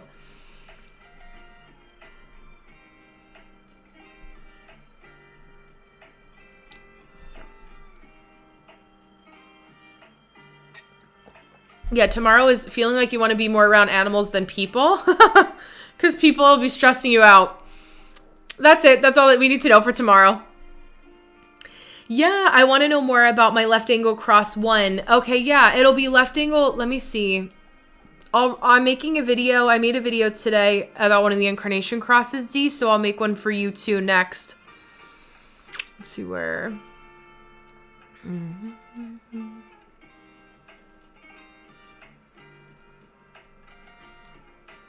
Oh, this isn't actually your birthday. This is for the energetics of the day. Hold on.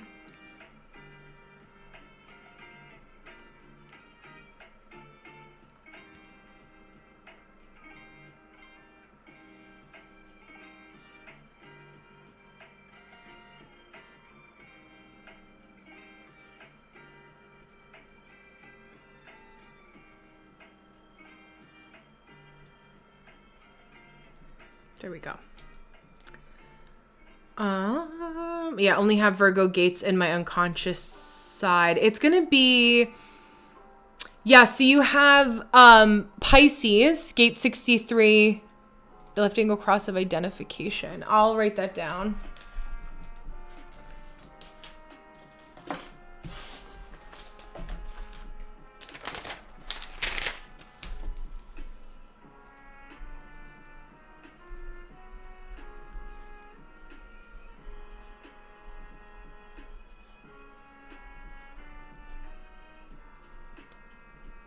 That's going to be, yeah, 16, 9, 63, 64.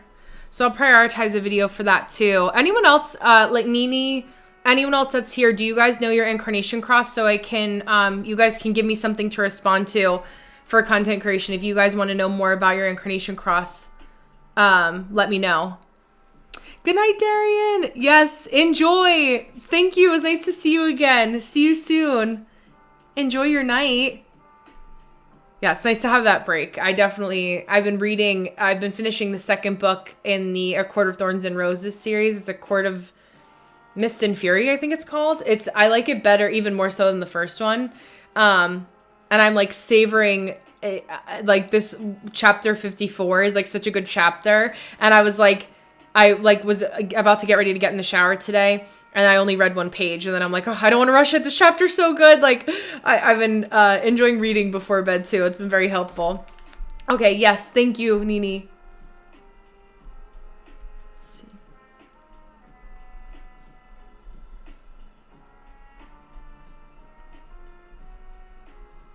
Penetration. Okay. I'll bring that up. Let's see.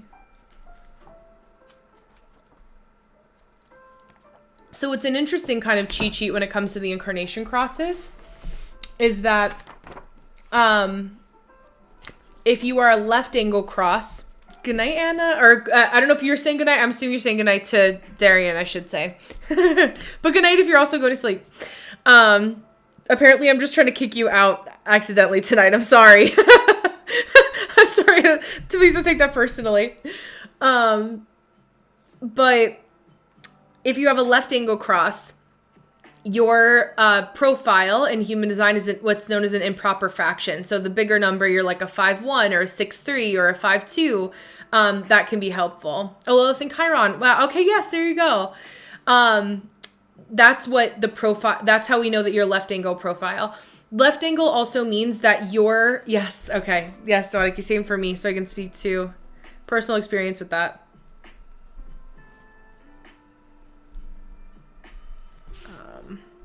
that down. Left angle cross people need other people to really help them, like give them the next baton, right? I think so too. I actually can check. Anna, let me see.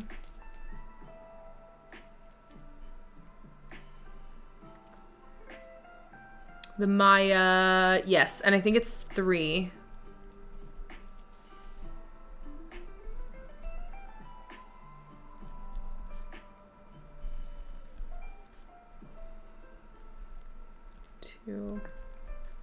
There we go.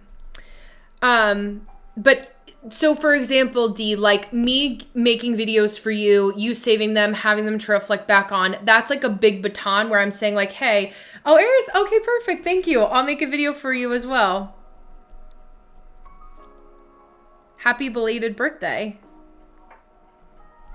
Right angle cross people, like Aries, for example, have like personal karma, basically meaning that like you are supposed to be more self-absorbed and are more predisposed to be like, I know I want to have influence in some way, but I know that this is what I'm meant to be doing, whether or not other people understand it or not. So it's like other people can come in and out of my life, but it doesn't really change my course. For left angle cross people, you're more open to other people helping you or at least giving you some sort of inspiration to change the course of what you're looking to do. Juxtaposition people kind of are like the jugglers that figure out what they want to do for both of those things. They're going to get their own data, but if somebody happens to come along that definitely is going to help them, then that's where we get some of the good juju there for them. So, okay, it was to Darian. Okay, Anna, yeah. Just making sure. And yes, Dwadiki, I knew your numbers because I have them. So thank you for that. But the 63, 64, 5, and 35, especially for our 5, oh my gosh, that structure, not letting anyone interrupt our day, that was like life-changing for me to pay attention to. So I have Deanna, Nini, Dwadiki, Anna, and Eris, all of your incarnation crosses that I'll make a longer video for here. So you guys have them. So thank you. You've created my flow of videos that I will make for next week. So I have my work cut out for me. And I consult a lot of my sources that I use and I explain it in a way that's helpful. How I talk about incarnation crosses as well is that it's your life purpose, your life theme that fully comes into form from the ages of 38 to 42. Yeah. And so having that ability to look at that North Star ahead of time, I'll pretty much say this disclaimer in all of those videos just for people who watch it like out of context or just happen to stumble across it. Really paying attention to aligning with that because it helps you outsmart some of the mistakes that you may make along the way. So for example, at the core for Dwadiki and I, as a right angle cross of consciousness person, a lot of what I knew that I've always wanted to do is help people to doubt themselves less. A healthy dose of skepticism is always important and it's always a part of what I'm going to be doing. But if I'm using that placement negatively, it's me constantly doubting myself, which I definitely did in my like middle school years and then beginning of high school, and then grew out of it as my confidence grew and time went on. But if I wasn't aware of that, not that I needed my human design to really pay attention to that, it validated a lot of those things. But if I was in, places and spaces or environments that nurtured that smaller version of me, then I would have paid the price for that moving forward throughout my 20s and my 30s, even more so. So paying attention to that North Star. A lot of our incarnation crosses, I know that can sound like kind of like, if you don't follow this, then your life is going to be ruined. And it's not to say that from like a destiny perspective, but more so of like oh wow, I read this and I feel so incredibly validated that I know that I'm listening to this and I really don't have to take in all of the other noises that other people or words people are whispering in my ear. So yeah, thank you so much, Dwadiki. I love you. Thank you. I know it because like we are basically the same person in a lot of different ways. different place that we were born, different set of circumstances and family members, but basically the same person from a chart perspective. Thank you. I think my Aquarius 7th house DC and North Node with survival perspective throws me off, but it's balance of what I give to others and keeping independence. Yeah, absolutely. I think that like, I mean, even Aquarius 7th house, like knowing that like everybody at different times gets the same amount of depth from you, because it's kind of like a sharing is caring, right? You may find that you like monogamy in a relationship, right? That's up to your personal preference if we're talking about it from a romance perspective.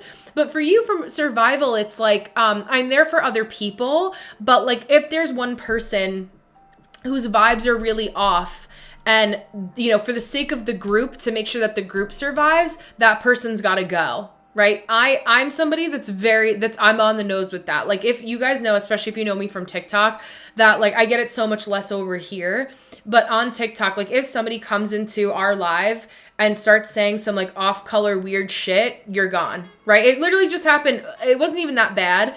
But last live, or the live before, there was some woman named Holly, and I couldn't really tell what had happened, but she had another account which was already kind of shady, and I was like, this is either somebody just like being weirdly dysfunctional, but she had said something to the effect of like, I'm commenting to like enter the giveaway that you had posted, and it was like 3 packs for $4, and I was like, I literally don't know what you're talking about. Like, I'm sorry, I'm just gonna mute you. Like, it wasn't aggressive. Like, it sounded human enough. This is where I'm like, damn, am I the millennial that doesn't understand AI now? Like, part of that elements. I'm really good at spotting it.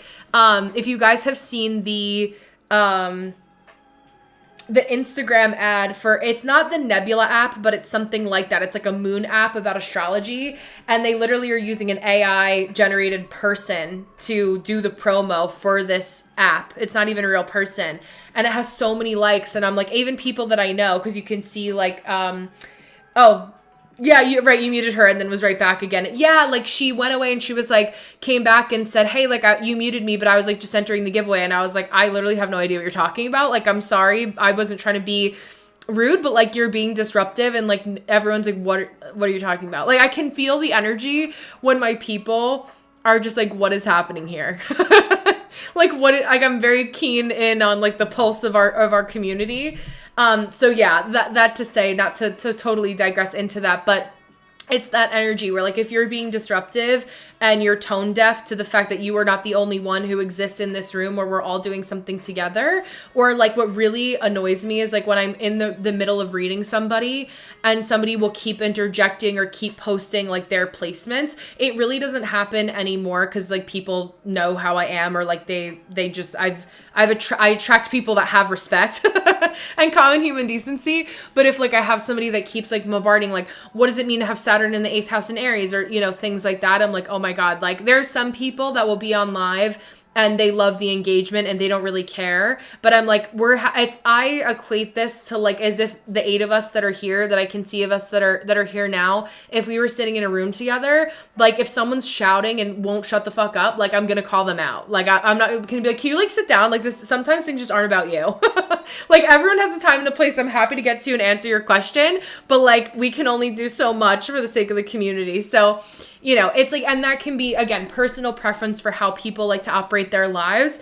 I'm okay without having I'm not going to let somebody being annoying be the reason for my engagement, right? Like, or what, if that's a concern. So I don't know. It also goes back to what I say all the time about the quality of your people grows into the quality of your people now really grows into your quantity over time. And I'd rather have a smaller crew of good people, good energy like we all have here, versus like casting the wide net and getting as many people as I can and eyeballs on my videos. Obviously, I'm looking to grow here. I want more people to know about it, but from a place of like sustainability, not people just like barking orders and dropping like a bunch of placements one after another out of context in like a way that doesn't make sense. So, you know, again, to each their own, but it's like, I know what's sustainable for me, and that way of doing things definitely isn't it. I was like, sorry, Holly girl, I don't know what you're talking about, but yeah, the survival perspective, to survive as a whole,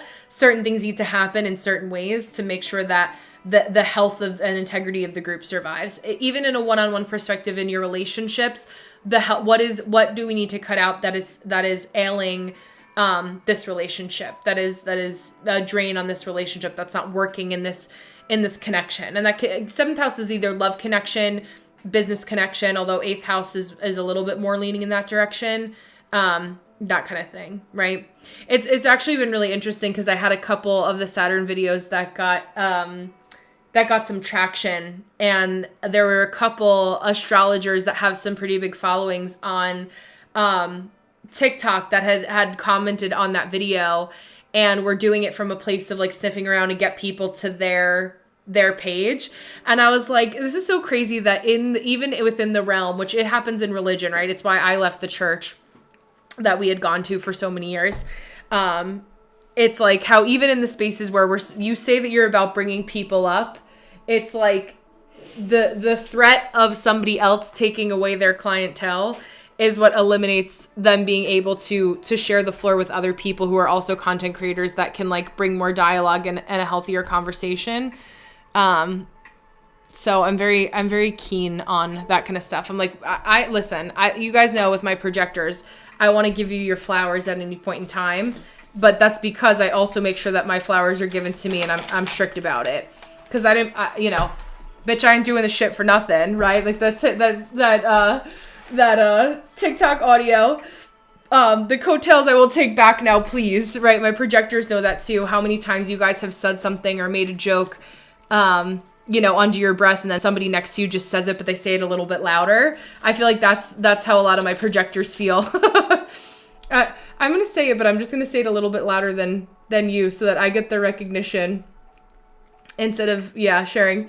Yeah, Nini. Oh my gosh, Psychic Friends Network we have right now. Like, it just is so crazy. It's more disappointing to me when it's people that like say that they want good, and then they let I honestly, with the couple people that posted, I know that one of them's a Cancer rising, and because I went and I like looked after the fact, and I was like, let me just get a little bit more of energy of what's going on here so I can kind of, tap in to see like, again, am I being opinionated? Am I being territorial? Or like, what's the vibe? And usually at this point, I've known enough from now on that I know what's going on, but still always try to give a little bit of the benefit of the doubt and very slight wiggle room there.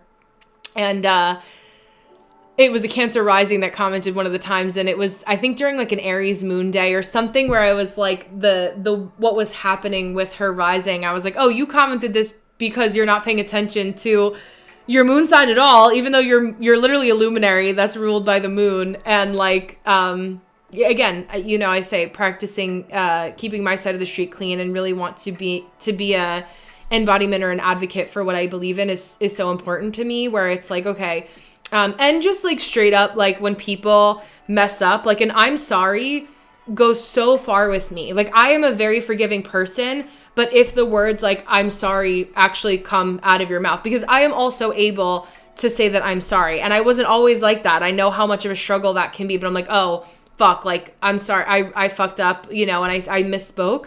Or I said something wrong, or I like, it came off the wrong way, or I was in a bad mood. Like the apologies go such a big way, or I'm like, thank you for acknowledging that like that was inappropriate and we can move forward. And it literally, I can forgive it and forget it.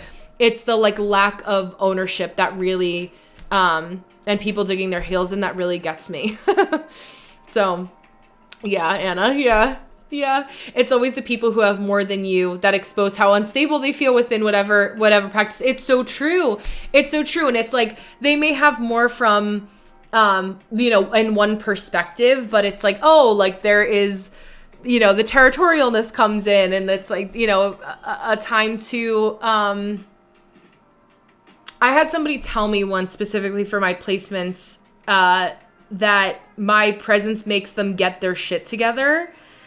And I never forgot that. And I was like, I can see that happening where I had people like in funny ways that are like, fuck, like here's Brenna. She's going to keep me accountable again. Like I can't come back because I didn't do my homework. Like she's the teacher. And I'm like, listen, at the end of the day, like you're only sleeping on yourself, right? But like, I am the teacher that's going to be like, no, but like, what about what we had said? And I get like shit happens, right? Like I'm not an animal when it comes to things like that, but I'm like, no, but like if you're constantly sleeping on yourself, like why are you in my comments complaining about like, your husband for the 14th time when like we've told you what you have to do? Like eventually I stopped responding to that. I don't want you to keep paying me about the same problem unless like there's actually traction that's moving forward or progressing in some direction when you need new advice. But there's a lot of people that like to make their money off of not telling people that they have boundaries in that way. So it's interesting. But yeah, it's there's room for all of us at the table is really what I believe. And everybody has their time that they're able to shine if they're consistent with their work, if they're, good at their craft, if they're dedicated to operating from a place of love. And I know that to be true from professional and personal experience, as I said many times tonight. So following that practice. Yeah. Choosing one area to be known about is really important for me to figure out. Yes. I think the 1-8 channel video that I made will definitely help with that. Cause for you at the core of it, D, it's like, how do you want to motivate people? And just today, like you can figure out, like just thinking about, well, when I think about motivating people, maybe it is like, I just share daily motivation. Deanna's daily tip, right? I love alliteration with your name. And it's so funny because you're talking about your name in Patreon, like Deanna's daily tip. What is it? Deanna's daily, I feel like there's a dedication, right? That's a religious word, I believe. Devotional. I think we were talking about diary we've talked about, right? So it's like, what's the one way that you want people to receive your message in a structured way? People really like consistency, no matter what their placements are. You guys like to know that on Wednesday, I'm here for you. On Thursday, I'm on TikTok for you. On Friday, most times I'm on TikTok for you. You at least know that even if it changes, there's some element of consistency where like we're going to meet, we have our virtual happy hour, human design hotline, and we have that groundedness. I like it because it creates stability for me and groundedness and a structure and a routine for me. It really helps my gate 5. I would be doing it regardless, but there's a symbiotic relationship there where you guys know that I can be there for you. Yeah, there you go. So maybe it's like, so you can create your whole one thing at a time around that daily devotional. Every morning on Instagram, TikTok, YouTube, you post a TikTok, a short, maybe you end up posting the same on 3 different platforms. You could post it onto TikTok first. It'll download to your camera roll, upload it onto YouTube Shorts, and upload it onto Instagram. There's 3 different pockets of people, right? I'm sure there's overlap between all 3, but yeah. Sunny D Sunday is coming. I love that. And that can be like, just don't feel like you have to create so much pressure around making that everything at once and all of a sudden you're going to get all these people that come to your church. Thinking about it as like building your congregation, and in order to build a stable congregation, you want it to be people that you're standing at the door and you're metaphorically, I think, isn't it? And like shaking everyone's hand, like who's coming in and out. You remember their faces, you remember their testimonials, you remember their stories. And that's important. Yeah, I love that. Winning Wednesday. I love that. Yes, that's so sweet. I love that. Yeah, right? It's so fun. It's like the consistency is what is grounding. And it's like, oh, because there's work that's being done here. There's more.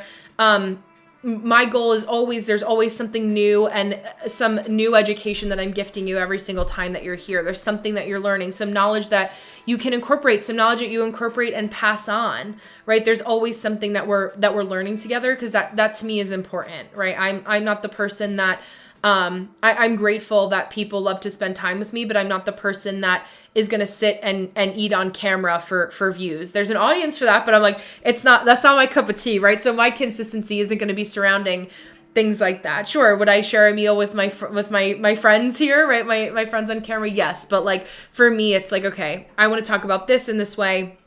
I'm not out here teaching, dentistry or anything that I don't have an interest in. So it's like always pouring out from like, especially Deanna, like the de-alliteration, like your love of words, like being chatty, like having that Gemini energy, ruled by Mercury. Like there's so many things that are tied to words and the creation of words that are so woven throughout all of your charts, your astrology, your human design, that is a really good core for sure. I low-key feel like I should just make some new ones. Yeah, why not? That one wasn't mine. Mine was mine are towards SD things. Oh yeah, Makeup Monday, Tweezer Tuesday. I love that. What's the word Wednesday? I love that. Yes, that's like such a good structure. It's funny. I always get like, I'm always like with my tweezers, like on my chin every once in a while, I have like a couple like beauty marks on my face that always get the rogue one. So yeah, Tweezer Tuesday. We're both in that magnifying mirror together. Feels like every other day sometimes. But I love that. It's like anything that just keeps people coming back to you and they know like, wow, it's funny because there's 7 people here right now. It takes an average of people to see you 7 times to follow you, to trust you, to want to be a part of your world. And so people really like that and start to take you seriously when they realize that even when it seems like no one was really watching, 10 days, 10 weeks, 10 months from now, you're still doing the same thing. And so knowing it, that is a fact, right? Knowing and it's integrating that with your nervous system to believe that that's actually true and that work will pay off. And that's what, they mean when they say it's hard work. It's the consistency time and time again. And the fact is simply that. It's just focusing on that and finding a way to show up, Wednesday, every Wednesday. And on the days that you don't feel like doing it, it's what I say all the time. I said this in my social media classes that are all in Patreon for each of the energy types. Like, what is the way that I can simplify this for myself? Is it a 7-second clip where I just slap a couple words of text that I spoke into the phone? I didn't feel like typing. Maybe I broke my thumb or burned my thumb cooking dinner that day. What's the simplest way for me to get out there? Because it keeps that muscle. Even if you wanted to work out and go to the gym and, run on the treadmill for 10 miles, getting outside and doing a walk and doing 2,500 steps is still better than just sitting on the couch, right? It all stacks up. It all creates more of the habit. And, I know from personal experience. When that Virgo 2nd and 3rd house writing and routines and planning has to be more structured. Yes. Taurus, Mercury, and Cap 6th house, Saturn and Neptune. Yes. I love my charts. I know they are. It's so cool. And I love like that 6th house, like, for you, it's like so much structure around your wellness is so, so, so important. Oh, thank you. I appreciate that.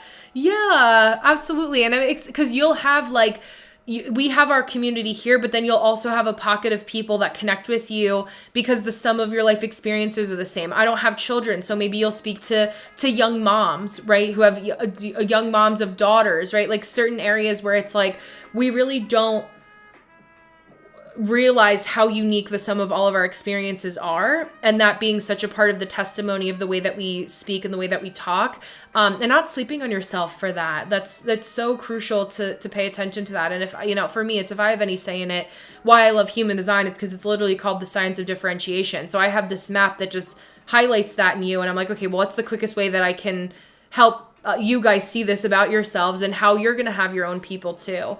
That's, why I've harped the last couple times that we've been live on people riding on coattails is because there's no need to. And it's so much better when you integrate your whole business with who you are. Yeah, actually, because it makes it so much easier, so much less sustainable. It's not as much of a heavy lift. Yes, wellness is my thing. Wellness is my lifestyle. I love that. Yes, especially, the 6th house, like being disciplined about your wellness routine is so helpful. And that Neptune is like, gives it kind of like that beautiful, like non-sexual sensuality to it also, where it's like there's an allure or a healthy intoxication that comes from being disciplined about your 6th house, like your health, your well-being, your structure, your mindset. No matter what the circumstances are, I may have a bad day, but I don't have a bad life. Those kinds of things are really important. Like always just having that, like I could see you making, like, how they have those desk calendars where like there's a special quote on it, like ripping one off, like you rip it off every day. Like I could see you making something like that in the future, D, where it's like, okay, structure around 6th house stuff, my routine. Every day I have a new motivation, but it's something that like you've said in your words that may be a shared concept that we know to be true about like manifestation, but it just so happens that the way that you said it, because of your life experiences, it finally clicked and resonated with somebody.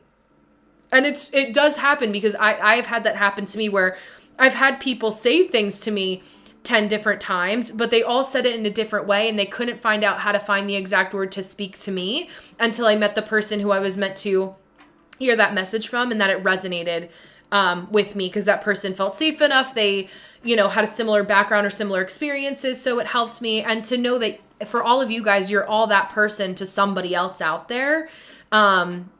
And again, just to not sleep on that. I think it's just so important to to not lose sight of that. I think a big thing that I've been saying right now, it's like be firm on your goals, but flexible on the roads that take you there. And just knowing that. Yeah, okay, I love that. me giving the psychic affirmation. I'm happy to validate that for you. With sacred energy, we won't taint any future plans.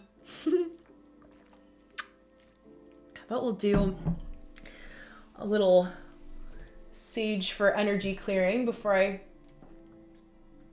hop off for the night. Just kind of do a little grounding. I love the earthy fire that comes with lighting sage. So helpful for my air and water, and a good kind of like closing ritual.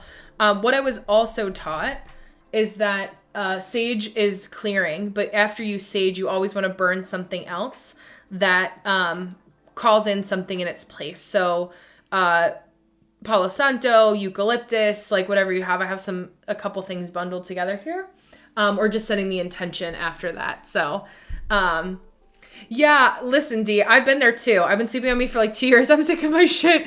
Literally. I'm like, I'm just so sick and tired of saying that I'm going to do this thing. I might as well do it. The world seems so crazy right now. I might as well do it. I'm going to die trying, right? Like I might as well die trying instead of dying just sitting there paralyzed in fear and that stopping me from taking action. I'd rather do it and only do it 50% than 100% not do it. That's a big thing. And I think just like you can literally start today in the smallest of way. Oh, cedar for courage. I love that. I love that. Yes. And it's so funny because I automatically see you as somebody who is courageous. Like it already is there for me in you, like seeing that in you. And I think everyone can say that. So knowing that, yeah, me too, dude. Literally since 2023. Yeah. And it's like, it's time. It's your time to shine. Like it's your time to take your rightful seat at the table or to stand on your podium, to speak, to talk. And again, to not sleep on yourself in any way. So I'm going to close with that because that's a pretty powerful message. I'm going to give you the homework between today and if I see you guys over on TikTok tomorrow, 7:30 Eastern Standard Time, to do something that prioritizes you, no matter how small, whether it's one piece of content for something along those lines. I don't know what sandalwood does, although I do love the scent as well. And I'm big into oranges, like blood orange and citrus, which is a cleansing. But we'll have to look. So maybe look up sandalwood and maybe share a sandalwood fact. That could be a piece of content. But find one small way, even if it's journaling, writing something down, exercising, not letting your body break down, your nervous system break down, grounding, meditation, saying, this is my intention, universe. I'm going to sit here and I am not going to be a victim of circumstance anymore. Right? This is my time. So I will leave you with that homework. You guys know where to find me if you have any questions in the meantime. Deanna, Nini, Dwadaki, Anna, and Eris. I have all of your incarnation crosses, so that will be coming up within the next week or 2 weeks maximum. I just need to coordinate with my editor how many videos they can edit for me within the next 2 weeks and help me out with that. And yeah, thank you guys so much for being here. Thank you for all of you who let me read your beautiful charts, Dwadaki and Amanda. And I will see you guys tomorrow. Have a beautiful rest of your